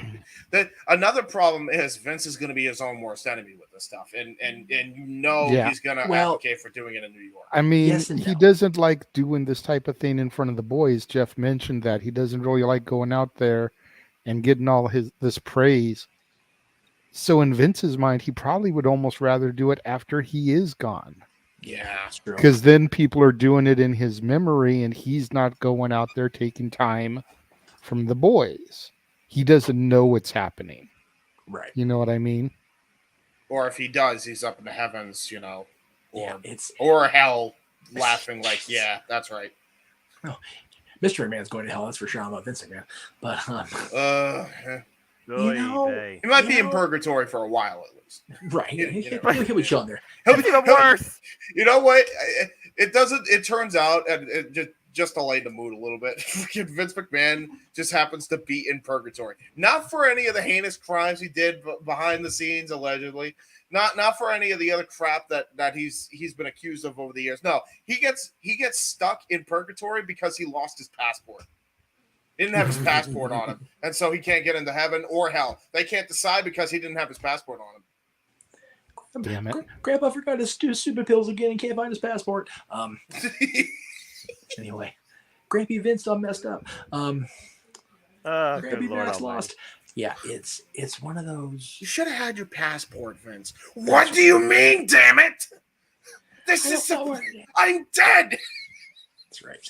I don't think that there's anybody at this stage that's more that has, earned it. And my whole thing with it's too soon, it's like, okay, if he's going to be held accountable even for this year, Neither one of them are in the Hall of Fame yet. Test, I don't know if he really. And again, this is me saying that, knowing that Coco Beware and Half the Jim Duggan are still in the Hall of Fame. But I don't think Test did anything to really deserve it. Stacy definitely deserves it. You know. I don't know, testicles. That was good. Test did not do a lot. I feel like Stacy had more of a stay in WWE. Damn it. Okay. Yes, but the reality is because who buried him? He's all about the game. Yeah. He deserves a Hall of Fame induction just because Triple H buried his ass. Yes, he does. That's the case. Starting at the freaking jobbers. Hey, he wasn't really that much of a jobber, man. But yes, the brawler definitely deserves it. I love me my Steve Lombardi. I don't give a shit anybody else. He can go in with the legacy inductions. Don't trot him out. Him and Barry Horowitz. You got to include Barry Horowitz in there. I agree about Barry. Hospital Hall of Fame. Yeah. So our next topic is one James suggested in the group chat. Do you remember what it was, James? Do you want to go and intro this? I do. So my topic for this week is very timely, and it will probably segue into if what I think one of the 7 topics are, will segue nicely into another topic. This is the 4th topic or 5th? I've lost count. I have no idea. JJ? I believe this is the 6th. Okay. Okay. So, yep. All right. I know where we're going here. At least I hope, anyway. So yeah, my topic was, with all the crap that's happened with Mr. Phil Brooks and Kenneth Omega and the Young Bucks and Kenneth Omega, James. What the hell? Yes, I didn't stutter. Kenneth by Goddeth Omega. Wow. I love the Ogadeth. By Goddeth. Kenneth Ogadeth Omegas. Damn it, James, you freaking idiot.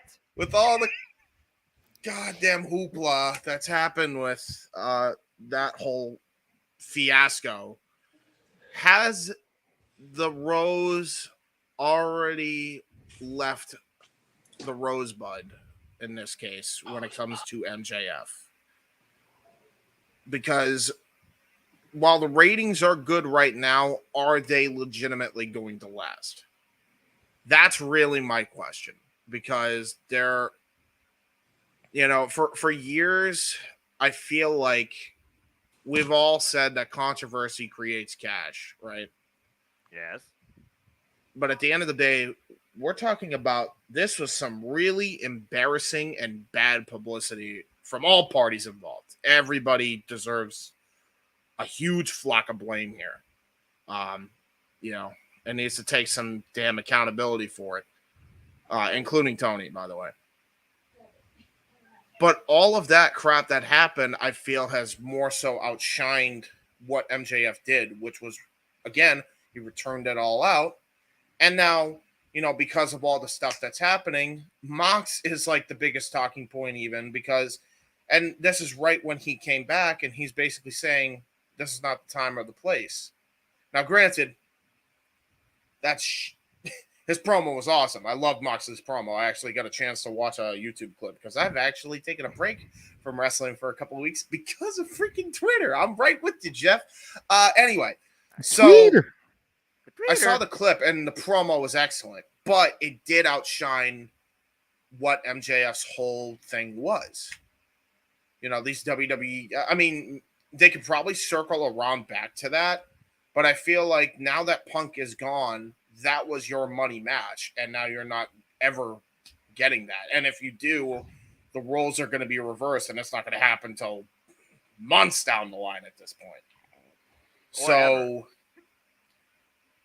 has the shine already gone? That might have been the money match, but you figure you've still got Mox versus Danielson. Yeah. 2 ex-WWE guys. Yeah. Fighting once again for the AEW championship. Yeah, that's true. And he's got a shot with that chip at whoever he wants, whenever he wants. I assume it's kind of like a Money in the Bank briefcase. He just can't come down as soon as the match is over and cash it in. I don't know if he can or not.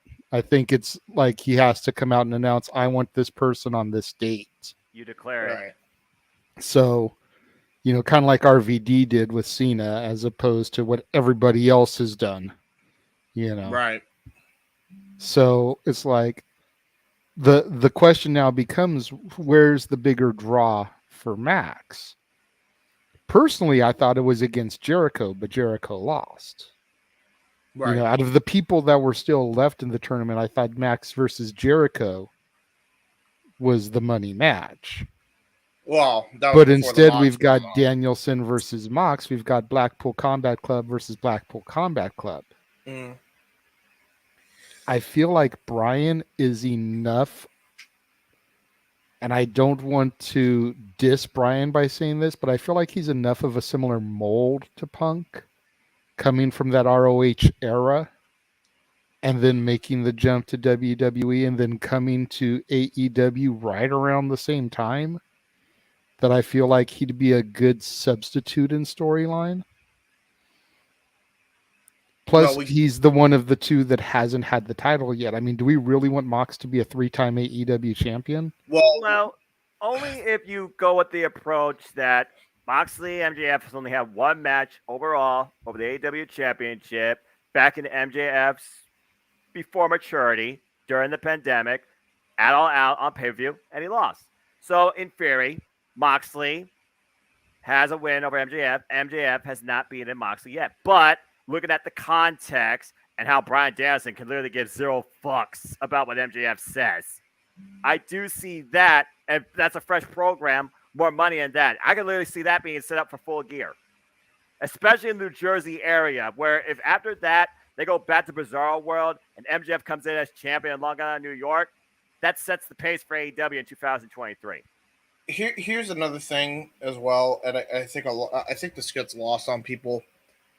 You can't. The whole idea, AEW was playing it smart in some respects. Obviously, I'm not talking about the drama, but I'm talking about as a long-term story goes, right? They didn't want to rush a young guy in the spot that they were not ready for. Now, you can argue a little bit that they may have done that with Paige, especially with what the fuck we know now, but he's not really young. He's kind of a veteran as well. Like, everybody that has held that title was either a veteran that went to the WWE or they went to, the Indies and made a name for themselves and held that belt. And then Punk got the strap. The idea in principle was to have the biggest star that you could possibly get from the other place that hadn't wrestled in so, long. Obviously, that's changed now. But, I'm talking, the idea of it was he would drop it to the up-and-coming Max, who would then get over the young talent that he himself wants to elevate. And in theory, that's still going to happen, regardless if it's Mox or Brian. I actually tend to think it's going to be Mox only because of that promo now that he cut. They may. I don't know if they have a choice now.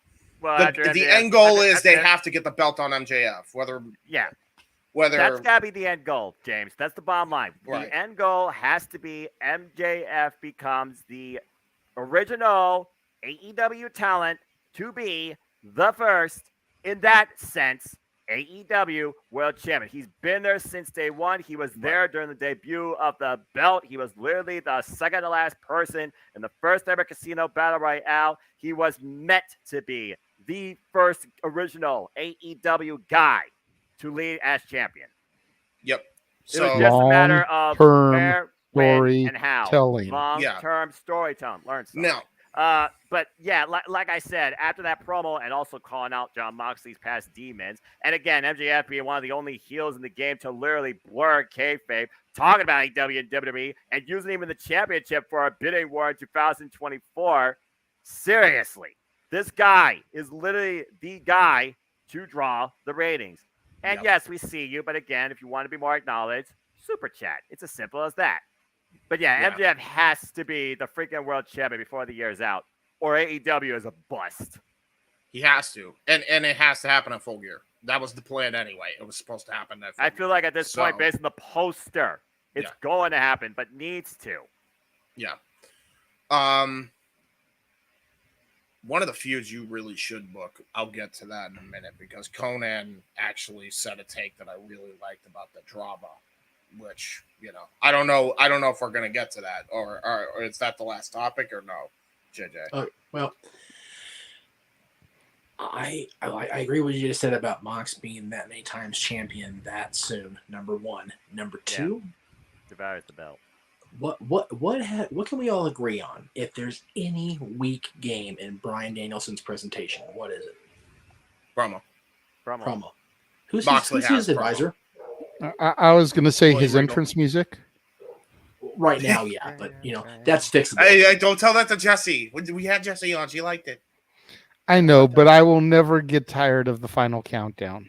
Yeah. So, besides his current music, which again, Tony can afford the Stones for Max, but not Europe for Brian. Whatever bullshit, Tony, you're full. And of crap. I'm sure anyway. Europe is cheaper. Yeah, Europe is hella. Is Europe cheaper? I thought it was like. I don't know. I don't know how music works, especially across. I don't either, but I can take an educated guess.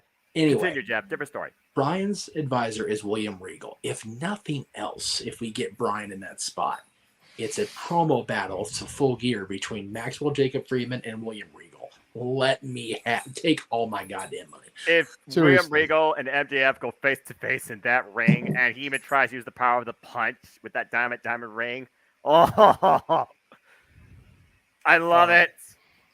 It would be good. Let me interrupt real quick. We finally got a super chat from Psycho Jet White. I do actually have one of his other ones starred where he actually goes more in depth. Do you think AEW will still be around in 2024, 2025? I just believe they will be diminished like Impact with all their stars' drama and the other top stars eventually leaving the company. No, I don't think so. I mean, again, at this point, they got a pretty comfortable position because of that agreement. We know they're going to be at least around for 2024. That's why MJF keeps talking about that year in particular. Besides his contract, 2024 is going to be a turning point in AEW. But I don't think they'll diminish because there's a reason why Impact Wrestling is still around 20 years later, and they've been through hell and high water. We can talk about the recent controversy in AEW, James, but let's face it, dude. Controversy breathes in the professional wrestling industry, and it's always had for life. It's just now, for once, you're talking about a different company that's not WWE. So that being said, no, I feel like they're going to be around because at the end of the day, as long as the network is okay with what they're doing and what they're working with, I'm not going to dictate the future as far as right now being fine. And by the way, before James gets into his response, thank you, Psycho Jet White, for the super chat. We do appreciate it. Go ahead, James. Yes, and I must say this as well, Psycho. Personally, if it's me, I'm gonna tell you this right now, man. If I'm Tony in that situation, I'm sitting every one of them motherfuckers down, and I said, okay. You all went into business for yourselves. That's great. That was on my fucking dime. Now, here's what you're going to do, because screw that. Screw all of that. We have the potential to make money here. So what we're going to do is you're going to sit your happy little asses down. You, all of you, including you, Paige, and including you, Omega, and especially you, Phil, are going to get together. You're going to work out your freaking differences behind closed doors right here, right fucking now. And then we're going to make this, turn it into the biggest four-way that we've ever done with MJF at the helm, retaining that belt. And we're going to make some goddamn money with this. That's exactly what we're going to do. That was Conan's take, and I 1,000% agree with it. That's not a bad idea. Not at all. Josh seems to think it'll be diminished greatly because, as Bischoff said, with what happened at the scrum, TV execs aren't going to want to deal with it. What are the ratings right now? Do you really think they care right now? That's a fair point. Ratings are up higher consistently than they have been since I've known about AEW. I don't know anything about ratings. This is the first I've heard of it. Because, again, ratings don't mean jack shit to me. As long as the product's on my screen, I can give two shits less what a top 1% actually believes.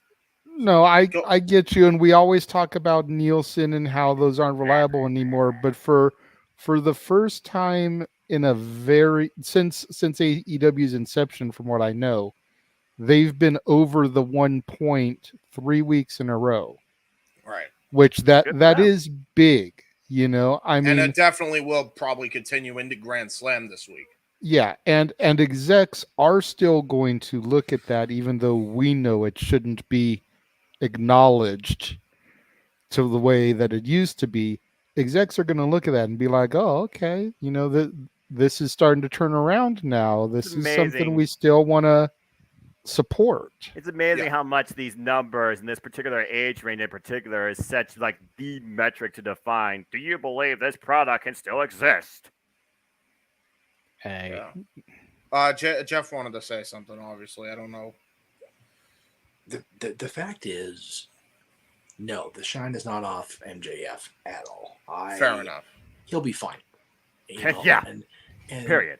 The fact is, I in fairness, I asked that question before I saw the ratings. I know. In fairness. Yeah. I'm not even talking about the ratings. I just know that Max has the ability to clean up that plate of shit that Phil laid out because he's tired, he's fucking hurt, and he's working with fucking children. Guess what, dude? So is everybody else on Twitter right now, including me and my old dead ass. But Max will be fine. Whoever he faces at Full Gear is gonna be more than capable. If it's Mox, he's the rah guy now. He's the guy building everybody else up, getting their audience worked up, getting the boys worked up. And Kenneth, oh by God, Omega, whatever the hell James said, which is still making me chuckle on the inside with hurting pains of laughter. Let Kenny stay in Japan and have fun and be out of the bullshit. Good on him for getting over there and getting out of this crap. I may have been absent through a good chunk of the run for him, but as much as I don't want to see Mox as a 3-time champ, I do feel like he is having the best run of his career probably since the Shield initially debuted. Oh, yes. He is. And I mean, ever since he came back from rehab, he has just been on all cylinders. And especially, and then once he joined up with Danielson in the Combat Club, he just exponentially elevated. He is the best example of if you let the rehab system work with you, you can get better. Exactly. I'm sorry, I didn't mean to cut you off, JJ. I apologize. No. You're okay on that one. I mean,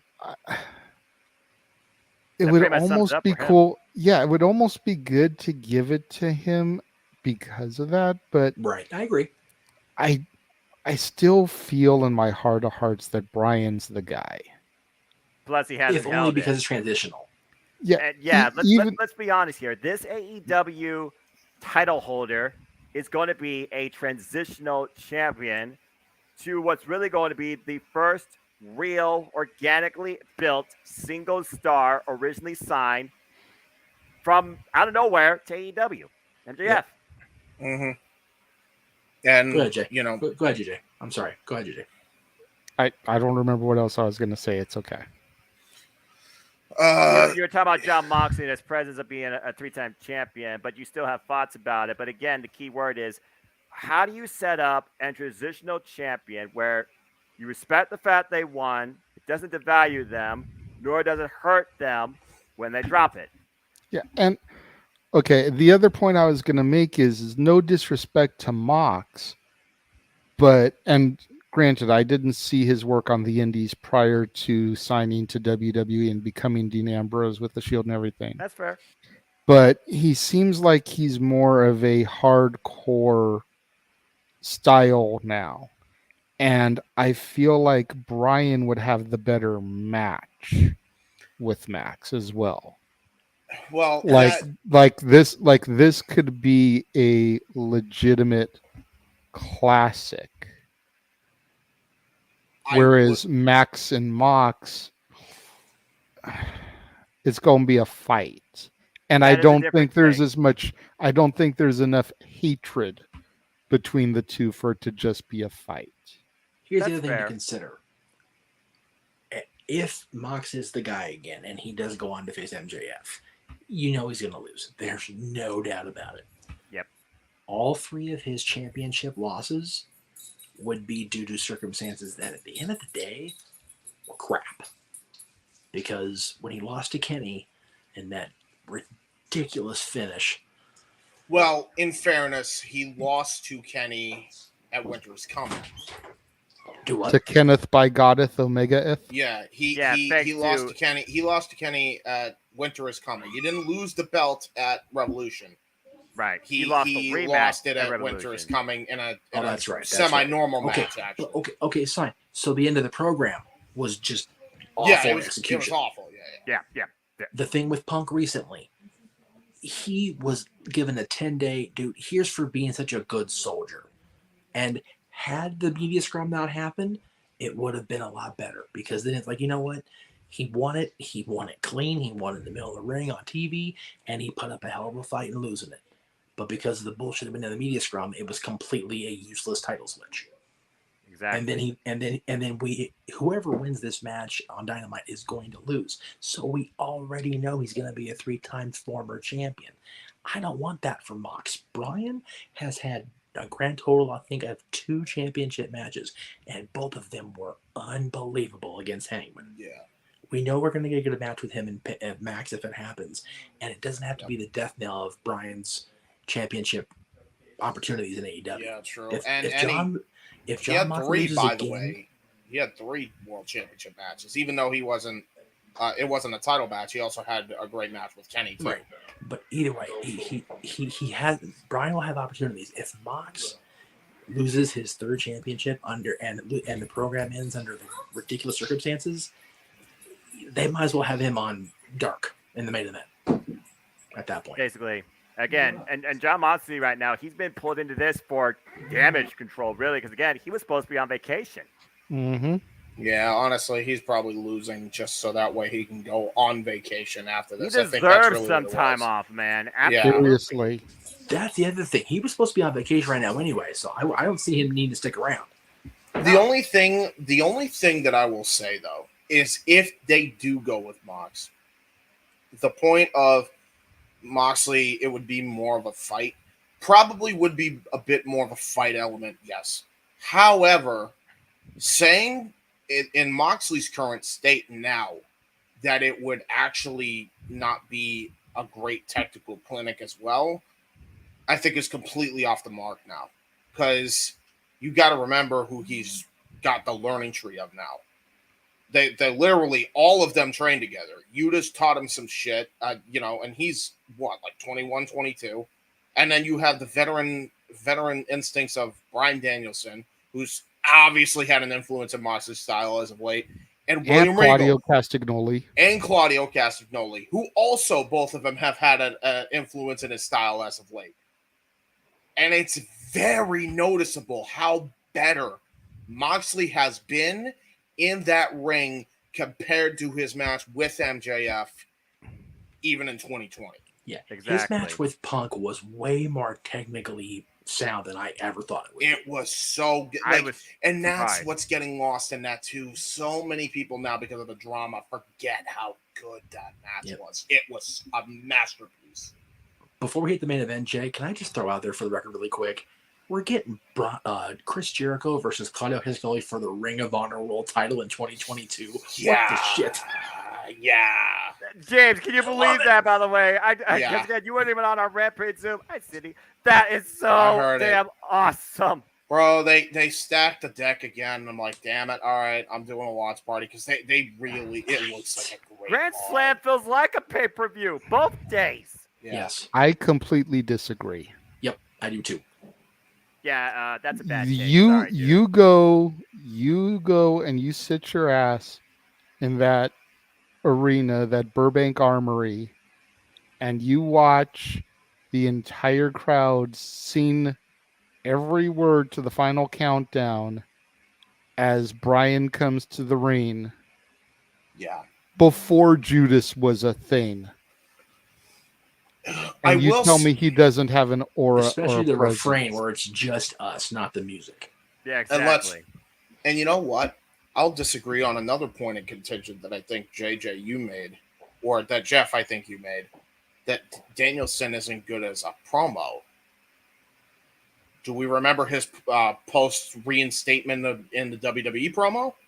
Because that shit was masterful. That was one. His retirement was two. He's had a few shining moments. Consistently over the course of his 20 years, not so much. He's let his stretching and his fist do the talking. Which is fair enough. However, if Danielson is the guy, and he probably is now that we know what we know, Danielson could have some gold brought out of him for two reasons. One, William Regal is his mentor currently, like full on. Right. Which means he's going to learn a thing or two with Regal, and Regal is probably going to tell him some pointers before he goes and cuts a promo on Max. Because MJF's going to attack him for his wrestling. Exactly, and Max is going to go in on Danielson, and really, and here's another factor we're not even considering.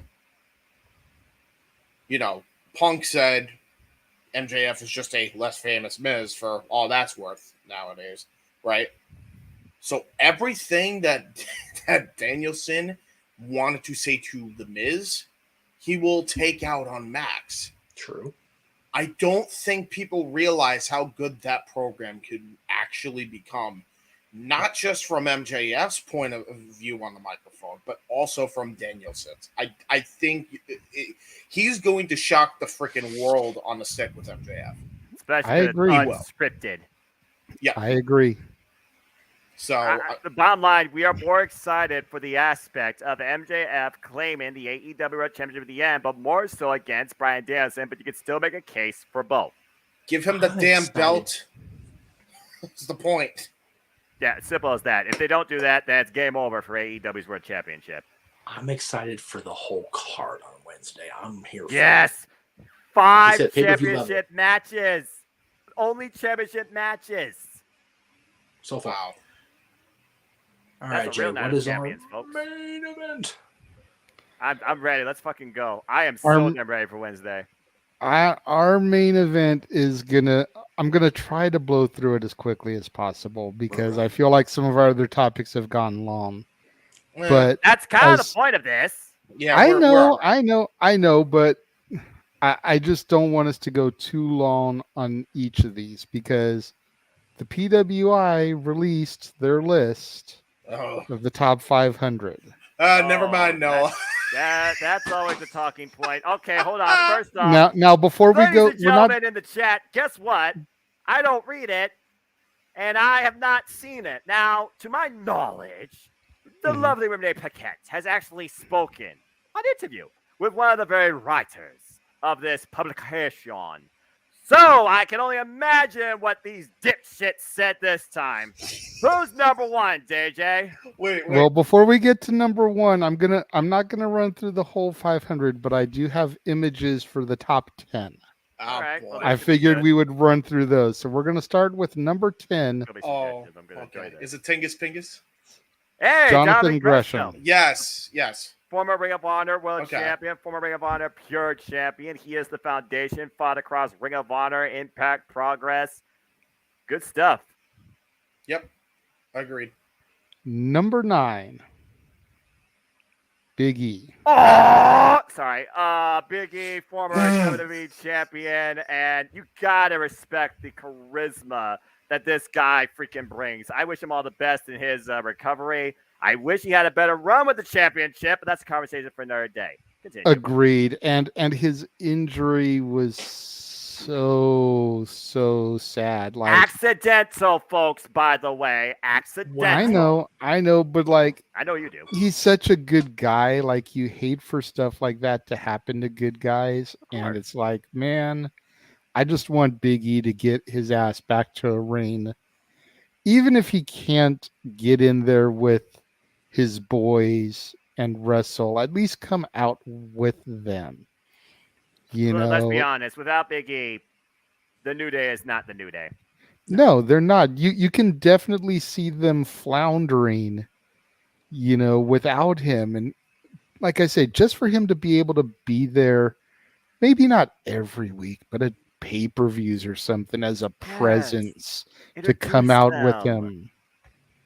I just think that would be a huge morale boost, and it would make the crowd pop hardcore. I'm not going to lie. When I was up in the SummerSlam Skybox 2019, I did pop for the Big E intro. What Again, subjective.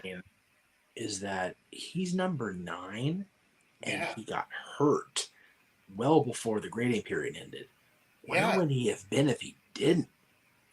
Exactly. And again, like I said, this list is always a subjective, objective, controversial, rant-filled topic. Well, I mean, Absolutely. At least it's by a guy that's, by all accounts, a decent dude. Number 8. All right, let's keep going. Huh? Ooh. Who that is? I'm probably going to botch this. El Hijo del Vikingo. Okay. No, this guy is freaking awesome. I've seen a couple clips of him. Yeah. I believe he won the Mega Championship at Yes. Me and you are both clueless like Cher. Yeah. I don't blame you for being clueless because this is a Lucha Libre entry. However, just to put in perspective how essential, and if for no other reason why I absolutely agree with his placement on the list. He is the biggest Mexican attraction that have brought back the Mexican fan to watch on a weekly basis since Conan. That's not something to scoff at.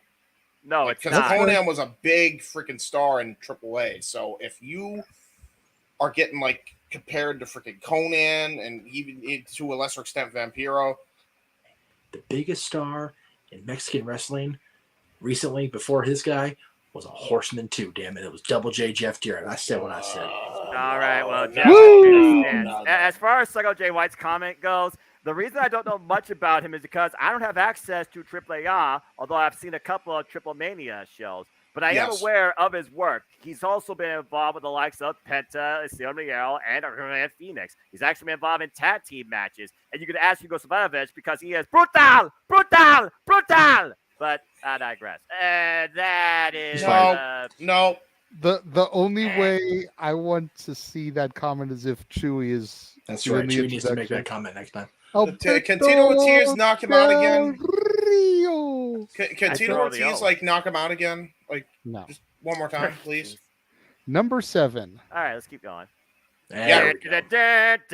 Brian Danielson, where do we begin? This freaking guy, like you said, 2 classics to a 60-minute draw of him and I played for the World Championship. He has formed the Blackpool Combat Club. We got William Regal, Claudio Castagnoli, and Wheeler Yuta. Every match has been great match with Jon Moxley, to say the least. Meacham. Within the grading period, which began July 1st last year, ended June 30th, this man also main evented Wrestle Frickin' Mania. Yep. That's a fair point. He main evented 2 of the biggest shows in both companies' history. Yep. Against the 2 top faces of the respective companies. And had banger matches with both of them. Constant banger. On more than one occasion. Banners and MASH. There's no This wrong. guy should be number 1 just for that. I don't know why he's not higher. Roman stacked his ass. Again, anyway. subjective. I do believe he should be in the top 5, though. Brian Danielson. I guess if we're talking about technical wrestler of the year, probably, fair enough. I'll say this is worldwide, James. Yeah. I'm waiting Number to see 6. a particular name. Number 6. Cody Rhodes. The American Nightmare, and again, who of course came back to the WWE WrestleMania, has had 3 matches with Seth friggin' Rollins with a torn pectoral muscle. You crazy son of a bitch. And definitely laid a strong foundation in his time in AEW as the TNT Championship, including that crazy-ass ladder match that I saw live in Cleveland at Beach Break in the middle of winter back in January. And, of course, the son of a plumber. I could go on and on all day. Cody, how about his match with Malachi Black where he literally was on fire as well? That was a thing. That was actually against Andrade Igolo. I'm sorry, that's right. Andrade. Within the year they allocated for this grading period, like you said, he had an unbelievable run with Sammy. That match, the ladder match that you saw, Noah. The 3 ridiculous matches with Rollins, including the one where his arm was coming out of his damn body. It's ridiculous. Should have done that. Jesus. Again, this is all very subjective. It's the Aftermag folks writing it, so they decide, and I'm not gonna argue subjectivity because there's no need to. It's subjective for a reason. It's subjective. Like I said, I'm not gonna blast anybody that did this. Yeah, Let's talk about it. Cody, even with going down at the end of the grading period, he's definitely up there in the top 6 or 5 in the world. Absolutely, he's in 5 apparently. Yeah, number 5. The almighty Bobby Lashley, former WWE world 2-time world champion in the grading period. Yeah, current United States champion, has been in the reigns with the likes of Brock Lesnar, and has definitely been revived in his career, although the Omos stuff was kind of a low note, but good for him. I guess, sure. You figure in the year, he started off the period as champion. Going into the grading period, he was already WWE champion. And then he got it back. Yes, Roman helped him get it back at the Royal Rumble, but he still walked out of the premium live event as the WWE champion. Only lost it because he was in the chamber with Brock frickin' Lesnar. Let's not even bullshit. Brock Lesnar was a pissed off beast. And by the way, Brock is not on the list at all because he didn't wrestle enough matches. That's just the long and short of it. Brock. Come on. Bobby Lashley is, again, did we ever think we'd be talking about Bobby Lashley in WWE or on the PWI 500 in 2022? I sure didn't. No, Bobby was not one of those names I was thinking of. There are several names right now that I'm surprised I have not yet to see that aren't on there. So let's keep going. Give it a chance. Here's number 4. I am. Hangman Adam Page, the former AEW World Champion. Again, with those 2 matches against Bryan Danielson, beating Kenny, by God, Omega back at AEW Full Gear last year. His match with Punk, his matches with Archer. Goes on and on and on. Adam Cole, baby, for that matter. Yep. The 2 bangers with Danielson, like you guys talked about earlier. It's people. It was very frustrating to my own brain. The fact that I had to, when we did the show with Greg, where the contestants were talking about, name an AEW World Champion, and I'm like, there were 5? Oh shit, that's right, Adam Page. It was very disheartening to my own brain. It was very frustrating. Jeff, there are moments where our brain forgets the obvious. Well, right, but the fact that it just happened, that was the thought with me. But yeah, with Page, it's like, again, he had a top 10 grading period. If you figure July to June, he had a top 10 year. It's just muddy now. I don't know. I'm very all over the place. I'm very mixed bag when it comes to Adam Page. I feel it comes down to the perspective, because you talk about since July. I mean, people were all behind the Heyman on the chase. When he finally arrived and claimed the prize, that's where things kind of got confusing because you didn't know how to interpret things from there. Right. And to this day, you still don't. You know what's funny about that too? Because every time I look at Hangman Page's run, it really shouldn't have had. Maybe you could have had those 2 successful title matches with Danielson, but realistically, he should have lost that belt a lot sooner than he did. Yeah, when you think about the other matches, they kind of were impromptu on the fly. Like, that's the reason I'm iffy on it, because like the reason why the Gargano title win was so special, right, in NXT, was because he didn't defend it successfully and he lost it right away. But you still remember the moment, and that's all you need in a reign sometimes. It's just a moment of him winning it. Not everybody can be, a freaking 60-minute man every night. You need that underdog. You need the underdog. It's funny we mentioned that, but what was one of the greatest NWA title wins? Kerry Von Erich. It's Ric Flair. So it's like, I think that's really where the issues lie, because after Danielson, the only other person that made sense was Punk. Who else do you have in between that period? You don't have much. Unfortunately, he was kind of not even involved, but I still go back to the two men who were involved in the first ever AEW branded show in 2019 regarding the title, MJF. Yeah. To be, I guess, unfair to the Kerry Von Erich argument, that was more of a, dude, your brother died tragically as hell. Right. Jack Atkins and Fritz, your son died, dude. Here's the bone for 18 days. Like, seriously, please just have it. We're sorry. That sucks. That's really what Kerry's was. Right, but still. That's fair. I mean, it's still a great feel-good moment. That's why I mention it. It's like, that's kind of, I'm not saying it should have been that short, but that's essentially, you think of a guy like Kerry Von Erich. You think of a title reign like Gargano. Well, I think Hangman Page's was definitely much more deserved overall. Considering it was a 2.5 long storyline that did everything for him. And honestly, if David Von Erich hadn't died, he would have been the world champion himself. I mean, let's not even gloss over that. So Jeff's got to get me in that. I mean, by the way, at a shoot fight filler Hangman, as much as he trained in MMA, Hangman easy. Are you kidding me? Got destroyed in Cleveland. Well, okay, is it a shoot fight or a street fight? Shoot fight, he said. Hangman. Street fight, Punk. Shoot fight, Ooh. it's Heyman. Street fight. You know what? That's fair. That's fair. I didn't even consider that. Yeah, that's fair. Yeah. And I am looking forward to the women's 150. Definitely. Speaking of, at number 3. Oh, boy. God doggone it. I knew it. CM freaking Punk. Do I have your attention now? Year at the United Center and seeing what he's done in AEW since coming back to wrestling. You can't deny the work ethic that he has shown before he showed his ass at the Scrum at All Out. From Powerhouse Hobbs to Dax Harwood to, of course, his culmination as champion. He's not Amber Heard. Give it time, JJ. Give it time. Now, I'm sure Jeff has some stuff that he wants to say about Punk here. Buddy. Oh, boy. Yeah, well, can we just cut the feed off before we go into a bad world? Okay, hold on. Jeff, I'm sure Meacham has some stuff he wants to say about Punk being number 3. I was trying to get my shit together what James said. Bro, it's... Way to go, James.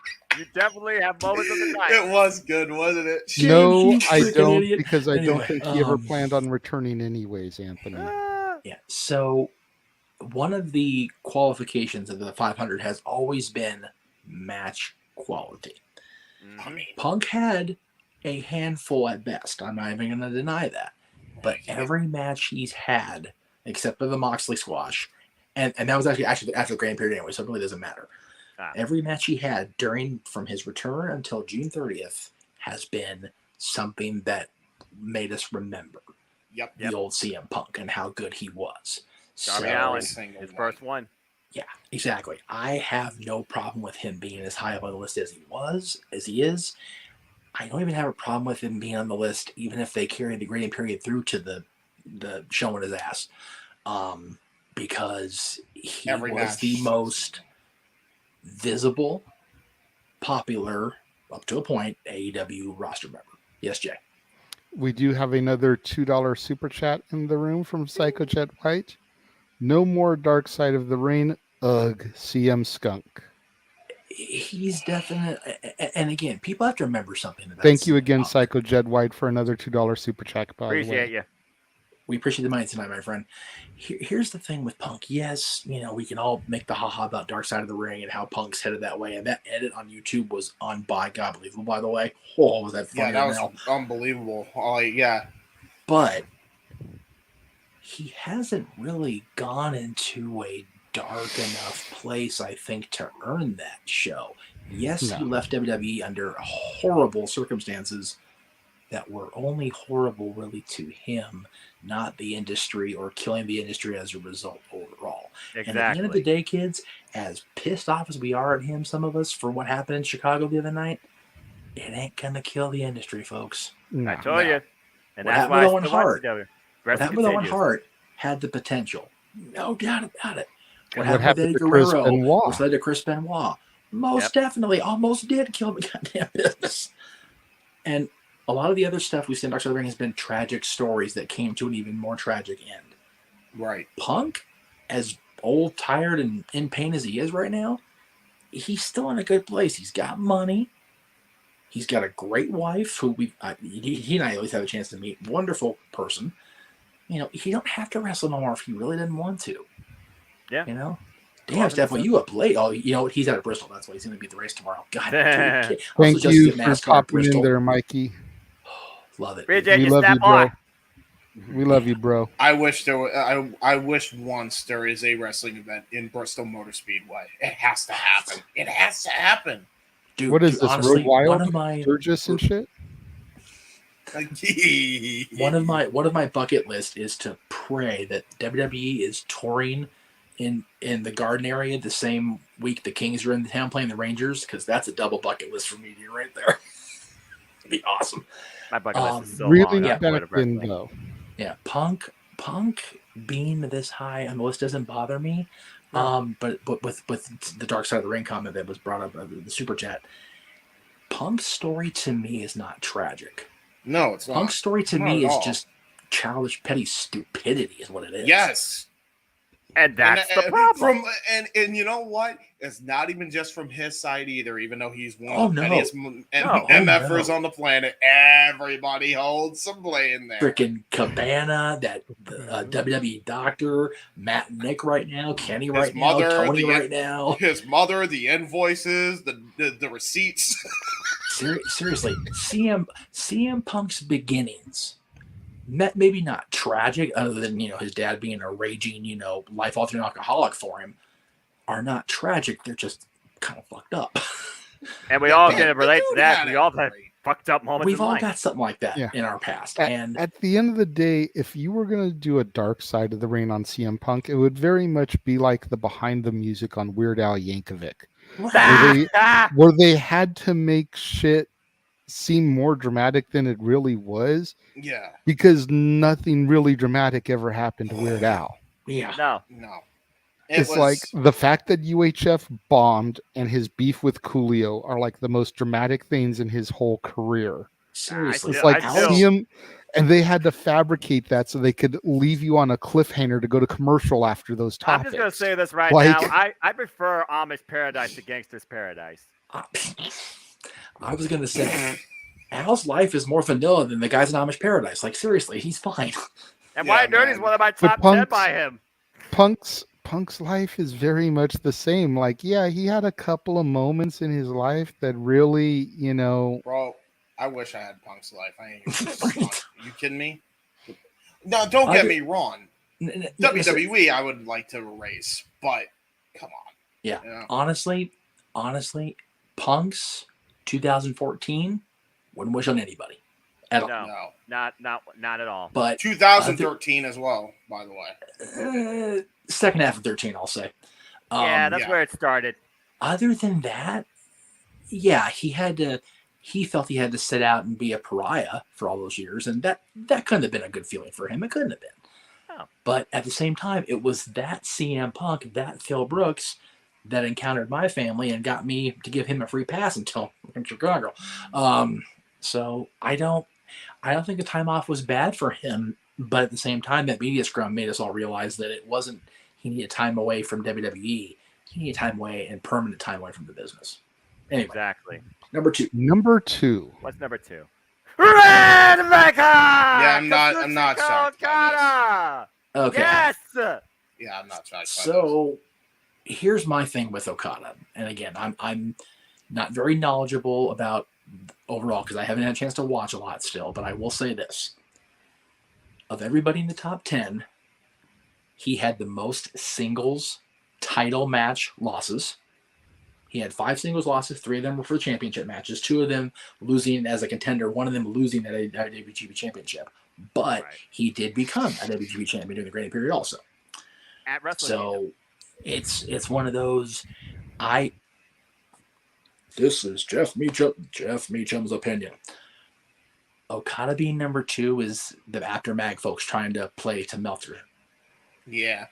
I told you this list is going to be subjective, especially with who is involved with it and influences it. But Okada doesn't surprise me. I thought it was Bill Apter's list, no? Or is that a different Bill's no longer part of the magazine. We just call it the After Mag because that's just the easiest thing to call it. Okay, so just have the same print. And the thing is, like you said, Jeff, yes, Kazuchika Okada lost the IWGP World Heavyweight Championship this year to Switchblade Jay White back at freaking Dominion. But before that, he not only won it, he also successfully defended it back-to-back nights. That's why he's there. At Wrestle Kingdom against both Will Ospreay and Shingo Takagi, and he's defended against Naito successfully 3 times this year. And when it comes to Okada, it's hard to have a bigger name in professional wrestling worldwide recognized for the quality, off-the-page amazing capabilities of talent that this man has. James, what do you think about Okada being number 2? As much as I like Okada, and this is coming from a dude who saw him live, I will say this at least. Yeah, I got to see him live in G1. I know, G1 Supercard. Yes. I will say he's really not happy that I went there. It's been a running gag for you. Now, being there live and seeing him perform live, if we're talking about all time, and I'm not even kidding when I say this, as far as being the best worker ever, he's been the best worker since Flair. He's definitely genuine to God. Like, he is the best worker since Flair. Bro, when he does the freaking taunt for the Rainmaker, you couldn't hear a pin drop in the freaking Madison Square Garden. It was deafening, dude. I hate you so much right now talking about that. Bro, it's unbelievable how he just has the crowd in the palm of his fucking hand every match he has. It is so Flair. It really is. It screams that for me when I see Okada perform. So there's a reason why Triple H said his number 1 sought agent to go after. Like, legitimately, if this was a decade list, I'd easily put him here on number 2. But if we're talking the year, and remember, it's July 1st to June 30th. Right. So 11 months. Well, man, I can't put him at number 2. I can't do it. Yeah. No way. Now, let me. Not if I may, yes, but JJ, you're gonna reveal number 1, but as a PWI subscriber so many years, you got to give a build up for something like this. When you talk about in the calendar year or in the year they allocated, when you talk about match quality, you talk about match variety, you talk about Okada had the presence, and somebody said that he had the presence, he should be number 1. You talk about James said the crowd in the palm of his hand. Yep. There was nobody worldwide or domestically that had all those qualities. Now remember, and you know, yeah. Okada's number 2s, but he's the 1. You know. James, go ahead, open this one up. I've talked about everybody enough. Well, no, you know what? Here's. You can look at both sides of this and make a valid point, and then you can also make counterpoints and other things too. So go ahead, James. I'm very curious. If I'm making this list, I'm not even having Okada in the top 3. I might not even have him in the top 5. Maybe 7. He's definitely top 10, but you gotta consider. He's definitely got to be top. You look at match quality, but you also look at match results. So I mean, that's the kicker. If it's up for me, there's 2 names that really should be at the very top of this list. One of them is CM Punk. He should be number 2, if he's not number 1. Here's why I give it to Roman Reigns and why I think he actually should be number 1. You know why? He is the most professional wrestler in the entire industry.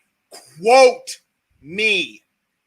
If more people were like Roman goddamn Reigns, if they were more like Joanna Wahys in this freaking world, not saying everybody has to be like that, but if we're talking about main event caliber talent, oh boy, could we be doing way better business than what we're doing right now. Hi, Phil. That one was for you, you piece of shit. Good on you. And also to Kenny Omega, because there was another comment that said, because he's not blameless in that freaking argument either. People were saying, who's better, Kenny Omega or Roman Reigns? After the crap he's been pulling, Roman. I don't remember freaking Roman decided, hey, let me come in with my freaking friends when Phil Brooks is red hot and full on dickhead mode. Let's bust into his freaking locker room and let's have a freaking chat with 3, 4, 5 guys surrounding him. Oh, gee, that was going to end great. Yeah, just for that. Yeah, Roman deserves number 1. Because holy shit, would this industry be way less toxic if there was more of him at the top of the freaking card. Because, and even if, here's another take for you. He's the most selfless damn performer in the entire industry, bar none. The amount that he gives people, the amount that he's given Drew, the amount that he's given every person that he's ever fought in a ring with. Danielson, who was on his way out of the damn company, and he still put him over on the way out, even in defeat, twice. We need more people like Joe Anoa'i. So yes, for that reason and for all the drama that's happening, the freaking BS toxicity that is the IWC, yes, Roman Reigns absolutely deserves number 1. Quote my ass. Open mic night audience, acknowledge him. Yeah. Damn straight. Couldn't have said any better myself. Again, I just talk about the accolades we talk about since last year to arrive. Roman Reigns, again, he has still been the guy. He truly is the one. It doesn't matter where he is in the world. He also has the audience in his hands, whether they're with him or against him. And so far, the only place in the world against him right now is Cardiff, Wales. Whether they still acknowledge him or not, that's a conversation for another day. But successful title defense against Drew McIntyre, Seth Rollins, Brock Lesnar, not once, but twice. And like you said, with Bryan Danielson and Claudio Castagnoli, the former Cesaro, the work that he's done with those men as well, with Seth freaking Rollins, you hit everything to a team when it comes to him athletically, but you also went even further and talked about him as a human being professionally. In everything you said, I acknowledge your statement, and I acknowledge that Roman Reigns, as far as this list goes, should be number 1. If you want to beat Roman Reigns in the PWI or any damn list in pro wrestling, stop being selfish and do what's right for business. Phil, Kenny, Hangman, all of you motherfuckers, that was for you. Now, be like Roman. I mean, I'm just gonna say this, James. Are you talking about Nick Aldis too? Yeah. Oh yeah. Oh yeah. Oh, that one is especially for him. I didn't even think about that. Thanks, Noah. Yeah. Oh, you're welcome. I look at all faiths wrestling. You know, when I first started turning back into wrestling and watching on a somewhat regular basis, I would see Roman and I was like, I'm not impressed. But I gotta admit, after 2-3 months tuning in, watching the shows, seeing the build, I came into line and I began to acknowledge the tribal chief, the head of the table. As we all have. You don't have to watch WWE to understand what this means. No. And by the way, this is me basically saying and pointing out that he literally just took the gimmick that he currently has from the Good Father, from the Fockers, Meet the Fockers. That's just literally the gimmick, really. You know, if you break it down. So at this point, you're just wondering, when does the bloodline spill? Pretty much. So that's number 1. That is the main event. Did you have something else you wanted to say, Jeff? I didn't get to speak my piece. I just gave Roman. Yeah, please go. I was going to say I thought that James said it for everyone pretty eloquently. We just kind of need to smile and nod. Everybody deserves a voice, including Jeff. I was going to do a whole Paul Heyman spiel, but now you shit on it by saying I don't get to talk. So I'm on Pat. Go ahead. No. Go ahead, talk. It's okay. Ladies and gentlemen, my name is Jeff Meacham, and I am here to set things to reality for you here in the audience at home, okay? Over the 2 years of the two different grading periods of the last two PWI 500s, other than 61 days of the last however many 2 years, Roman Reigns has been a champion. That's the long and short of it. This last year grading period, he has two television losses, both by disqualification. And he's got, and add another statistic, 2 championships. Yeah, he beat a Hall of Famer already and a surefire Hall of Famer in the main event of WrestleMania. Stacked them on top of one another in the process. Beat that same future Hall of Famer the next time on television. Beat that same current Hall of Famer at Money in the Bank, and only didn't have the big moment afterwards because John Cena came out and shit on it. Then he done whooped his ass too. Beat Brock Lesnar to become WWE champion again. Has been champion ever since. Got his bloodline assembled. They are the tag team champions, undisputed. His other cousin is now the North American champion. He's got the best ginger in wrestling, not named Jeff Meacham, as an honorarius. He's got the wise man by his side. You can't argue with success. JJ, I think, said that on a recent episode of Dads or one of the shows that we did here recently. You can't argue with success. No, you can't. Yes. James, my God, like seriously, I just want to like have like this big giant robe and just, you know, like go to and worship at the church of James, man. He is the most professional dude in the business right now. He's selfless as hell. It is why that part you did take, and I could have went ahead with a nod and smile like JJ said, but I just had to just give you the stats. Since Mikey's not here to give you just the facts, man. You know, champion the entire grading period, almost the entire grading period last year. Only was number 2 last year because Kenny Omega had an unbelievable freaking year last year. And even then it was a debate. I don't care what anybody says. No, that's always going to be a debate. Like I said, this is always subjective objective. Continue. But yeah, Roman has been everything that Vince McMahon tried to make him be the previous 5 years before he actually became what he should have been.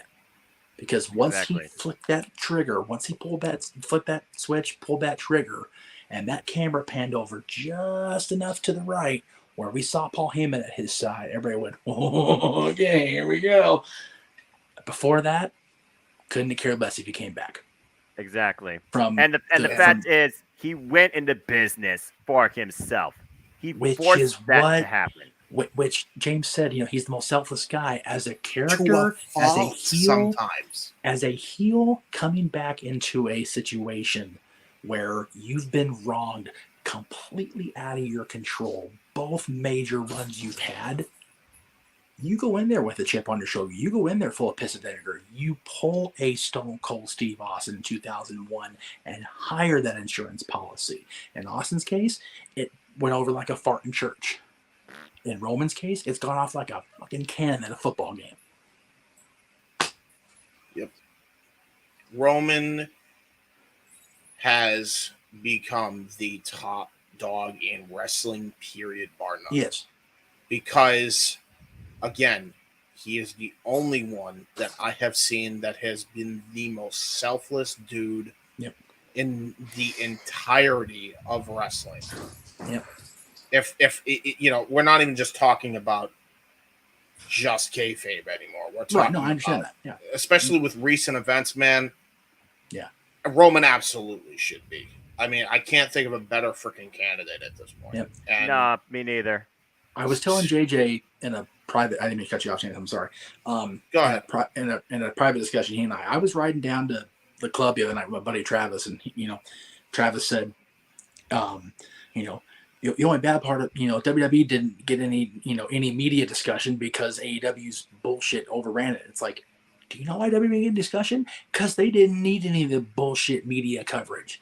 They went out there after the Cardiff show.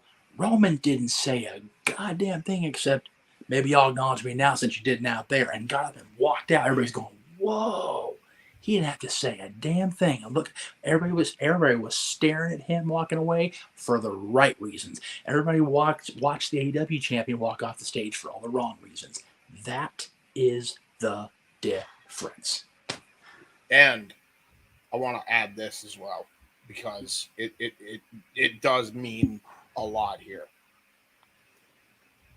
Think of this.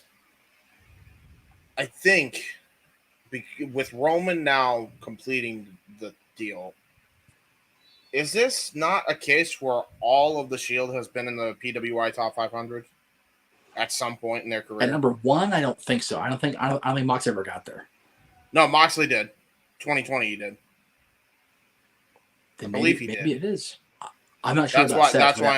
I'm gonna go ahead and Google the past list. Yeah, if you can, that'd be great because that would top. Honestly, I wouldn't be surprised if Rollins was up on that list. And if that is the case, James, then the NXT system works, at least from PWI's point of view. Yeah, apparently. Okay, let's see here. Moxley was ranked number 1 in 2020, and Seth Rollins was ranked in 2019 number 1.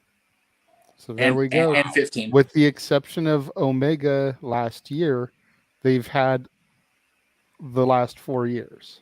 One member of them has been number 1. That's crazy. Yeah. Okada Omega did it for 2 years, but other than that, it's been the Shield going back to 2015. That just goes to show how influential those 3 men in particular have been to the entire business. But as far as this year goes, when you look at not just the athlete, you not only look at the worker, you look at the human being. Roman Reigns absolutely has definitely been the person in the industry. Yep. There's a reason that even the most jaded audience there is in wrestling today, and that's the No DQ Galaxy, acknowledged Roman as the superstar of the year last year. Yep. We actually got it, just not at Mania. Yeah. That happened at Battleground 2016 when they were doing the brand split. What a botch job. Don't get me started on that. Let's make it about the brand exclusivity. Yeah, no. Don't even get me started. What is brand exclusivity anymore? I've heard that's not a thing. And at the same time, we also got all 3 of them as the world champion on the same night, technically speaking. Oh, yeah, that's right. Money in the Bank in Las Vegas. Yep. 2016. I do want to point out as well, if for no other reason, take this to heart. Yep. Because these are and to a lesser extent, Rollins for Twitter, obviously. But when it comes to Moxley and Roman, there are not 2 members right now that are the absolute personification of professional right now. I can't think of another 2. You need to be more like these guys. Yep. Agreed. Punk, and I will say it again, Punk, Omega, Bucks, MJF to a lesser extent, and especially Hangman, because I forgot about you. Get your asses back to AEW after the suspension bullshit's over. If MJF's still the champion, you 4 work together and make some goddamn money. Because you know what? You know why? Fucking Roman would have, and so would Moxley. And the latter of which is in that company right now. And JJ, when you stopped watching full time in 2013-14, did you ever think we'd be on the same level agreement that John Moxley or Dean Ambrose or whatever would be one of the 2 most professional guys to give a raw speech and to keep their business together? Shit, I didn't. No. Roman, I can see it because the bloodline. Roman grew up in this business. He knows. Well, I mean, we say that. Not family connection. I mean, you could talk about that all day and night. But as far as John Moxley goes, isn't he was his just brother? the guy that just didn't really get a chance to show you what he was capable of to a degree in the other company, or wasn't fully respected enough for what he did bring forward. Again, 2016, you probably was going to be the front runner of the so-called brand, and then that fell apart with a low blow. Yep. All right. So, like I was saying before, Jeff said that he needed to speak. Sorry. That was our main event topic. I do have a couple of starred questions real quick that we can just kind of briefly gloss over before we get to the wrap up here. Yeah. Let's go. First one that popped up, Cleaver asked, Jeff, you must be happy about AEW coming to town with the pay-per-view next year. It's close enough where I'm thinking about it, because I actually got to finally go up there during our little Six Flags. I'll get there. I'm being a storyteller. Our Six Flags little summer tour. They're running the Cow Palace apparently for Revolution. Ooh, okay. And you gotta go. You gotta go. You gotta go. You gotta go. You need to go. Frisco is right there. Like, it's close enough where quick little train ride, even a quick little plane ride if I'm allowed to fly. That is where New Japan Pro Wrestling introduced the IWGP United States Championship and really first planted themselves on the West Coast into global expansion. You need to go there. You need to go there. Put it to you this way. I went to the Cow Palace. I was inside the Cow Palace for the Frisco fiasco, that horrid weekend excursion that had a bunch of autographed celebrities and wrestlers come out there that the promoter bailed on them. Mm-hmm. But walking into those halls, walking into that arena, standing in the stairwells and looking down where the ring would have been, where Eddie defeated Brock Lesnar to become WWE champion, I still got goosebumps in an empty fucking arena. There were pictures on my social, brother. I showed them to you privately also. I know. The promoter let me stand in the middle of the building, like right where the ring would be, and look up. And then, walk in the office halls where everybody signed that. It's, like being able to reach out, and granted, it's slacked over, so you can't actually touch the signature itself now, but being able to touch a wall that Elvis fucking Presley signed, like, Jesus Christ. Like, that place is so... Here's the caveat, though, to answer Colin's question. Am I happy? Depends if the mouse lets me go. There you go. WrestleMania is already, like, I already told Mike, look, I'm going to Mania. Like, I'll come to work after the before the show. Mania, like I said, it is a once in a lifetime experience. Tell you this much: if I don't make it out to California, I will try to go to Philly. Dude, you have to. There you go. It's one of those. I passed up the last 2 times they were remotely close. I can't do it a third time.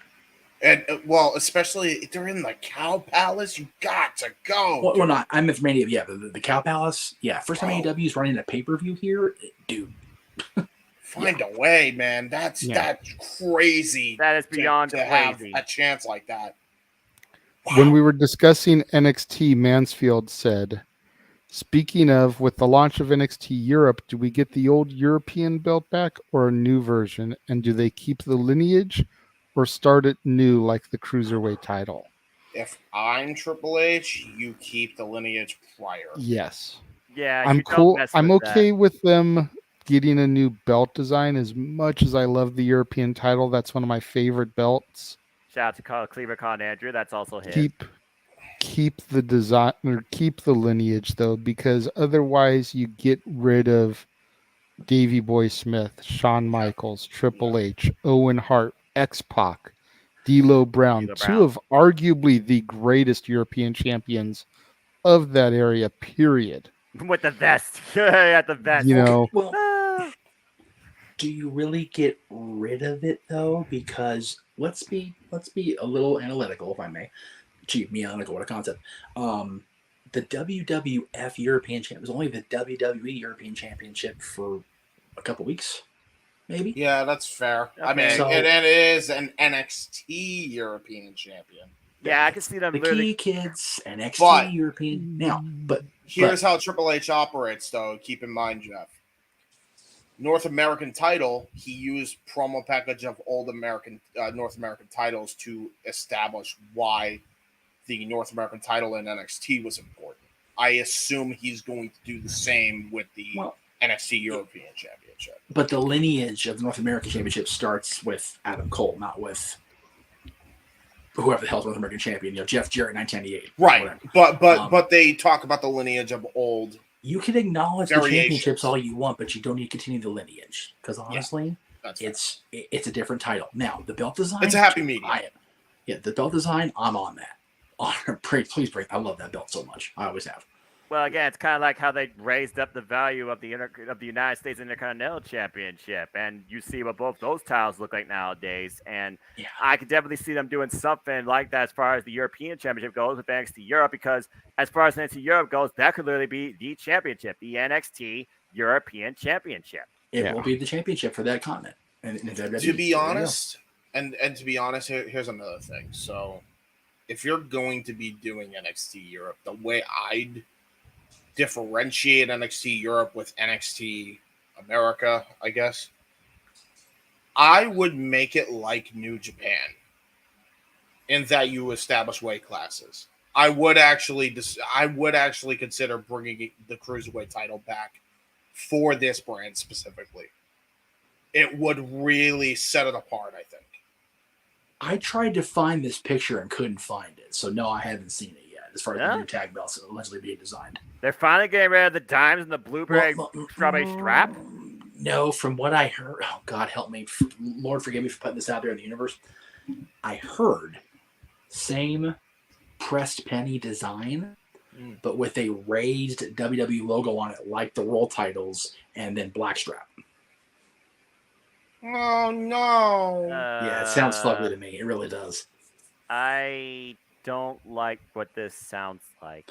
And again, I even checked with Belt Van Dam, and he hadn't posted the pictures that I saw. And that was a couple of days ago before I went back to Disney and started doing all the stuff yesterday. So I may have missed it since then. But and James, to go at your point, going back to NXT Europe as far as the weight classes go. Well, hold on. You got the heavyweight.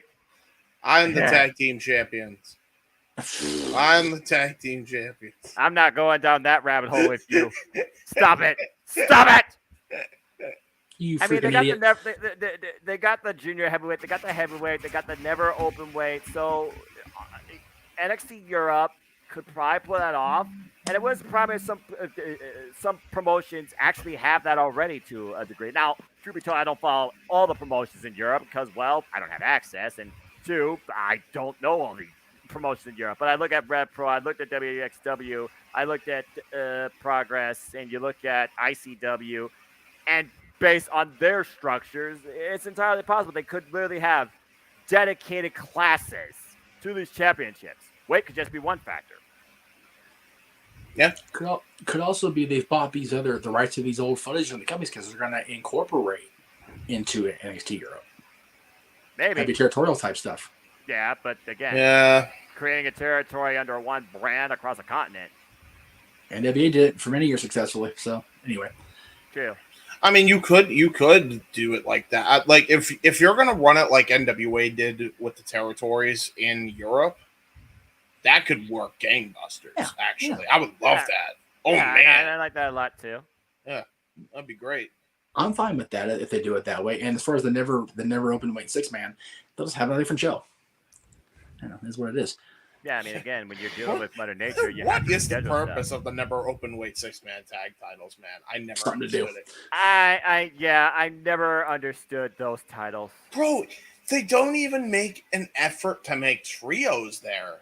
AEW has way more of an effort with trios than freaking Japan has ever in their entire history of the titles. Exactly, my friend. Exactly. Freaking Toru Yano had the belt, for crying out loud. Don't bring up that name!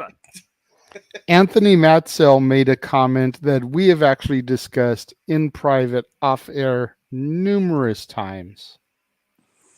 Noah needs to audition for a commentator role. Oh, yes. Everybody say Noah for commentator. Type 1 in the chat right now. Thanks.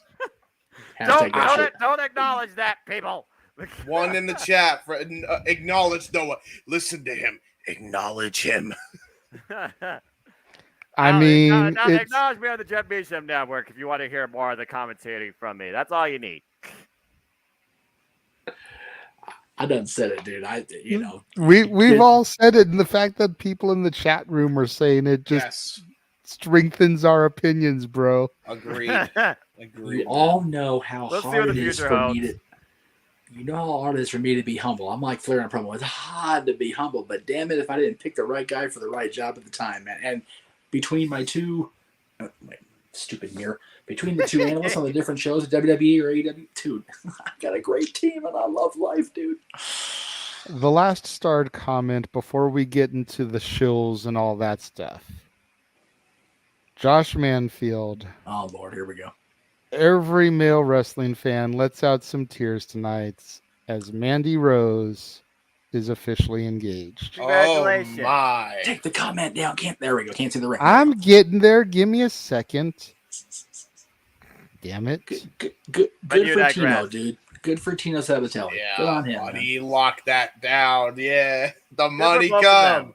The money come. All I got to say is he liked it, so he put a ring on it. I did it once, it did it twice. It ain't my last one. I love that theme, man. Oh, Richard's heartbroken. I'm sad for Richard now. That's a bummer. Wish him nothing but the best and all the happiness. Yeah, absolutely. I had the chance to meet Mandy and Sonya when they were still doing the Tough Enough rounds. Great ladies, the pair of them, and they both seem happy with their partners now. I mean, Sonya's been apart from the partner she was with during the whole dramatic bullshit she went through, but she seems like she's happy with her partner now. Mandy and Tino have been together for a long time. Like, people don't even know. Yeah. They've been together for a long damn time. I think I read since 2018. Yeah, it's one of those, and for wrestling, 4 years is a long time. We can all agree on that. Especially remember when he was supposedly a mole? He did so bad. Look at this shit. So bad. Oh, God. Twitter. I think there needs to be a little more love and happiness and engagements in the world, damn it. I'm okay with that. That's you cool. know why? Richard. If for no other reason than to get those motherfuckers off Twitter. Richard, we may get to that next week because we're starting to try to wrap this up. Same with you, Psycho Jet White. We'll try to get to those next week. And James, we appreciate you watching. Put a bow on what you said. Unfortunately, when it comes to the Queener, there'll always be some bot or some idiot with some reason to try and make the world burn. Yeah, and there is a certain guy with glasses that exists that is married. Oh, wait, some folks want to watch the world burn, y'all.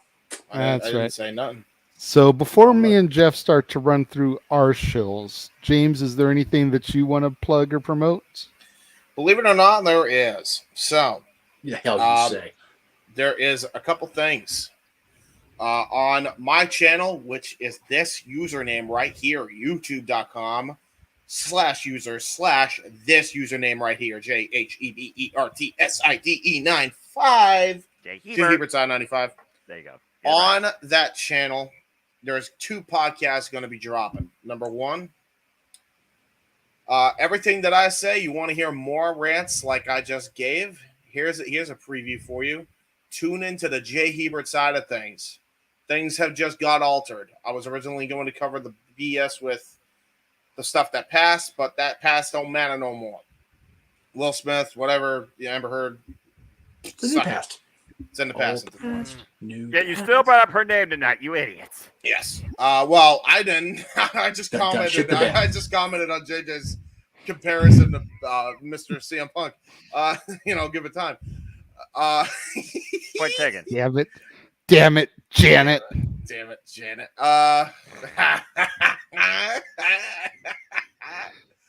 Okay, so you want to hear more thoughts on my? Do you want to hear my full in-depth thoughts? Go check out the J. Hebert side of things because I am going to be breaking this down, the whole drama, piece by piece, why there is money on the line and why nobody should be fired and why the absolutist mentality has absolutely hindered the growth of professional wrestling more than anything else on social media. Stay tuned for that. And that's not monetized, so the swear words don't amount to shit. Oh, no. I am not monetized, so you guys want to hear my full uncensored thoughts, go check that out. Oh, that's boy. Number 1. Number 2. Your discretion is advised, but will be ignored. Oh, yes. And by the way, and I say it in my disclaimer on the J. Hebert side, but they are my views and do not respect the views of FTW Productions or anybody that works with FTW Productions. They are his opinions. Spoiler alert. I am FTW Productions, kind of. There we go. Check that out. And also, Grand Slam Watch Party will be a go. It is greenlit. We are doing it because, holy crap, they stacked the card and I need to see it. And that means both Dynamite and Rampage. So I'm sorry. That's actually 3 shows. I stand corrected. So check that out. which is going to be heavy in the promotion field. Right now on Casey's channel, there is a Let's Play of WrestleMania 19 Revenge Mode. Check that out right now. That is a fun little adventure mode if you had never played it before in your life. A GameCube game with a great adventure mode where you get to beat up Vince's security force, aka the local jobbers and or CAW creations. So this WrestleMania 19 that was on the GameCube. That was on No DQ, yes. I was gonna say the No DQ brand. I love it. Yep. So I've been playing the revenge mode. It's a lot of fun. I basically just been chatting shit with my friends while beating up some poor helpless security. It's a great time. Go check it out.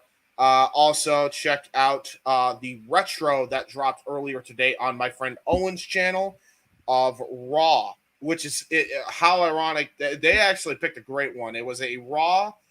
It was the October 9th, 2017 Raw. That was the Raw where the Shield reunited in full force for the first time. It was also the show where Sister Abigail debuted. And it was also the show where Enzo Amore main evented the show. It's a very eventful show. And the reason it was picked is, well, considering everything that happened this week, it was a show that happened on the opening week of Monday Night Football. So go check that out. I think you guys will appreciate my friend Chris Dodd and my friend Owen Finch's takes on that Raw. Go check that out. And as far as that goes, I think that's all I have to plug. That's just about everything. I know Noah will plug his stuff as he usually does on the end of every show. So there you go. Yes. All right. So now we'll run through me and Jeff because Lord help us. Very few for me this week. It's more about you, brother, because you're marching through your back to school month. So yes. If you didn't check it out today, go check out my new release Saturday of Me Time, Netflix original movie starring Kevin Hart and Mark Wahlberg. Tomorrow, of course, will be the War Zone, the weekly acquisition report, where I show off the newest additions to my ever-growing movie library, all stuff that I've acquired from my latest job this week. Oh, geez. And it's more than just DVDs. There's actually a book in there, kids. There's a CD and there's a vinyl record.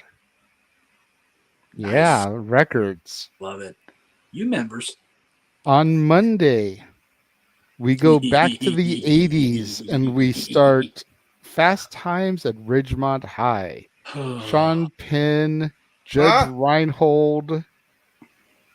What do you mean, huh?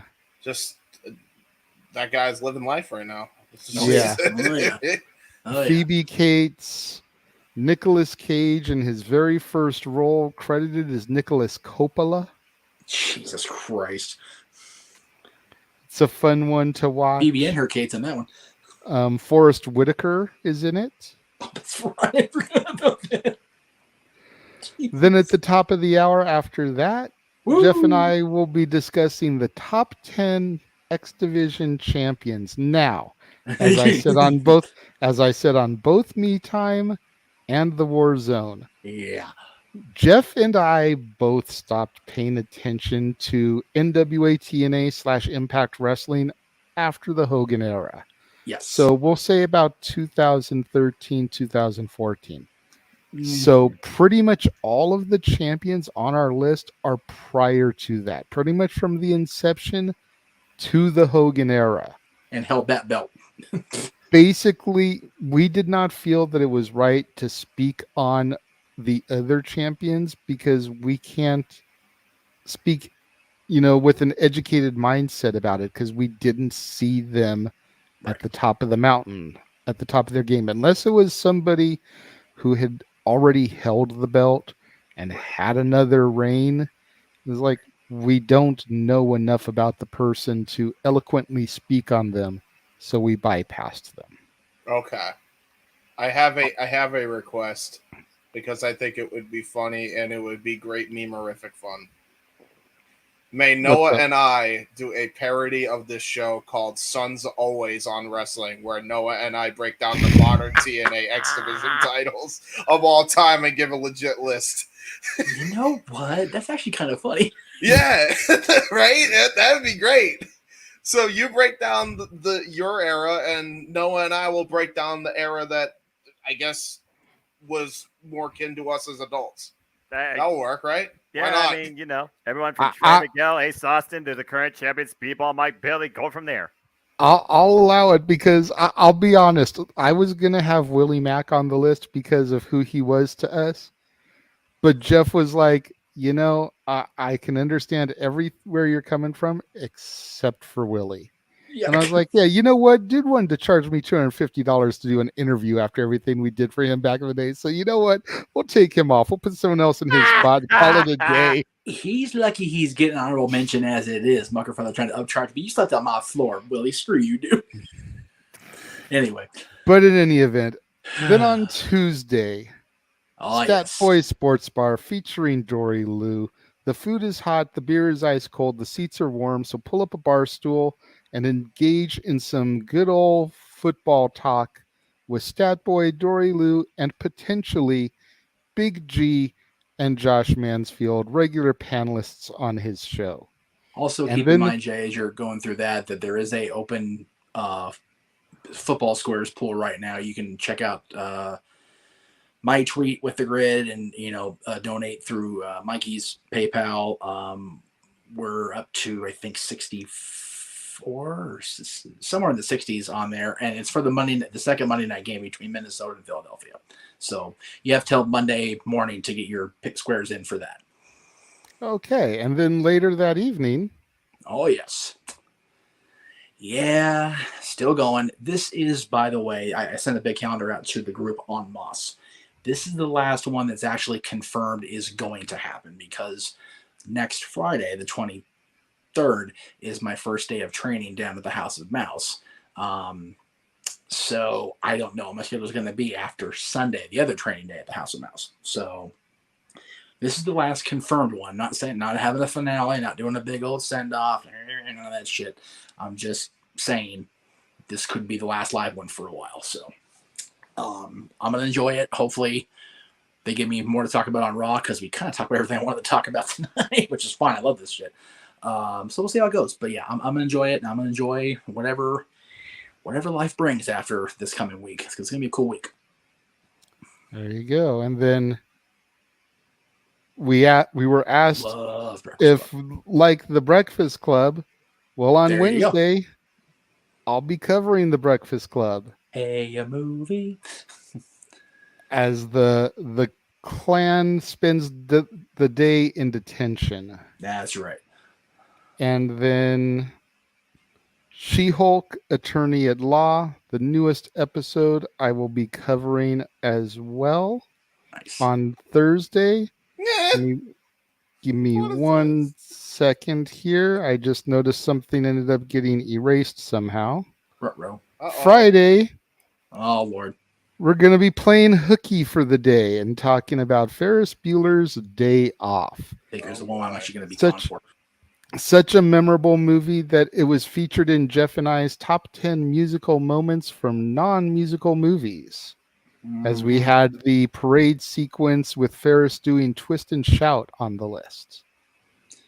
Yeah, we don't talk about that show no more. That's right. Ever since Jeff got embarrassed because he left Johnny B. Goode from Back to the Future, his all-time favorite movie, off of the list. And then I botched Back to the Future again on the last episode of Dad's. Ouch. And then for Johnny new B. Good release versus Johnny B. Bad. Book it, God. God damn it. God damn it. Johnny B. Good shit. That's not fair. Anyway, and then for new release Saturday next week, we're going back to the convenience store for Clerks 3. And I literally just saw this movie in theaters last night. Holy hell, is it a great way to wrap up the trilogy. I'm glad you saw it, brother. That's awesome. I was in tears. Anybody that's a fan of Dante Randall, Jay, Silent Bob, etc., needs to go see this movie and watch their story end. So is this the end of Uskewiverse or just the Clerks part? It's at least the end of just the Clerks part. Okay. It is a definitive. It is a definitive ending to the Clerks trilogy.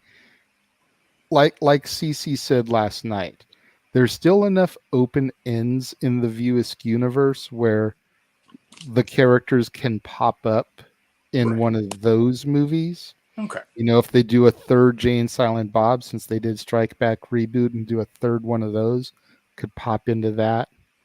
You know, if the characters, if they ever get a Mallrats 2 or a Chasing Amy 2 and the characters go to the Quick Stop, they can pop into that.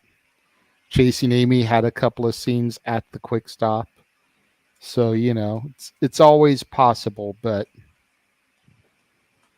they need to find a way to have those characters cameo forever like Sam Lee was supposed to do, damn it. Yes, you did miss the review for Last Clueless. Monday. Clueless was this past week. You're going to have to go back in the archives. It's there, I enjoyed Jade Cargill's She-Hulk. That was awesome to me. Except for I when felt like such a dumbass because I thought Wonder Woman, because the makeup was so bad, I couldn't see the green tint. It was more the outfit. The outfit should have been the I was expecting you to get that, Jeff. I threw you a curveball. You missed. I am just so I threw you a curveball and you missed. Remember, I have not watched She-Hulk yet because I'm still very much kind of dipping my toes into the sand of the MCU and all the peripheral stuff. So no idea what she wore. All I see is big Amazonian woman looking like a superhero. Wonder Woman. No, I get your thought process on it, but the outfit that she wore was not like the show at all. Right. It's more of a throw to the comic book. Oh, yeah, I definitely would have known that then. Not a freaking clue. See, here we go. Oh, yeah, never would have watched. Never, because I never read Marvel comics except. Because that's basically the exact outfit she wore. I had a couple of issues, if you remember, Jay, of the old the Wolverine spinoff that they ran in like the 90s. I had that. That's really all I had. But and the only DC comic I bought was Death of Superman, so. I was happy with that She-Hulk that just appeared. That was amazing. No, that's yeah. That was phenomenal. It's a throwback, man. It's a throwback. Yeah, it's a throwback, all right. And then before we let Noah loose to plug what he needs to plug and send us out of here as he always does, I want to give my quote for the week. It comes from a song. It's actually a little bit longer than last week's was. I'm going to actually give you the verse and a chorus because you got to have a little build. Like Jeff talked about earlier, storytelling. So, the longer I live, the more I believe. You do have to give if you want to receive. There's a time to listen, a time to talk. And you might have to crawl even after you walk. Had sure things blow up in my face. Seen the long shot win the race. Been knocked down by the slamming door. Picked myself up and came back for more. Life's a dance you learn as you go. Sometimes you lead, sometimes you follow. Don't worry about what you don't know. Life's a dance you learn as you go. Yep. Sorry. I will say to Psycho, because I just saw his comment, I'll be nice to you because that I feel that. Here's the only piece of advice I will give to you. Don't be a hopeless romantic like me. Just wait for the right one to come. Right. Then you avoid the bullshit. There you go. Allegedly. Allegedly. From the voices of experience. Yeah. Trust me. Trust and believe, brother. I've had a lot more relationships than you can keep count on, and all of them have been terribly except for my recent for one. life. And Noah, plug whatever you need to plug and take us home, good sir. Go ahead. This is always a pleasure. I hope everyone had a great time tonight. But folks, you want to know more about me? Know this. I am not a signed paid commentator. I am not a guy looking for love in all the wrong places. I am just a simple man and a lifelong fan of, what's the words I'm looking for? Oh, yeah, that's right. Professional wrestling. Damn it. But I digress. Buy that shirt too.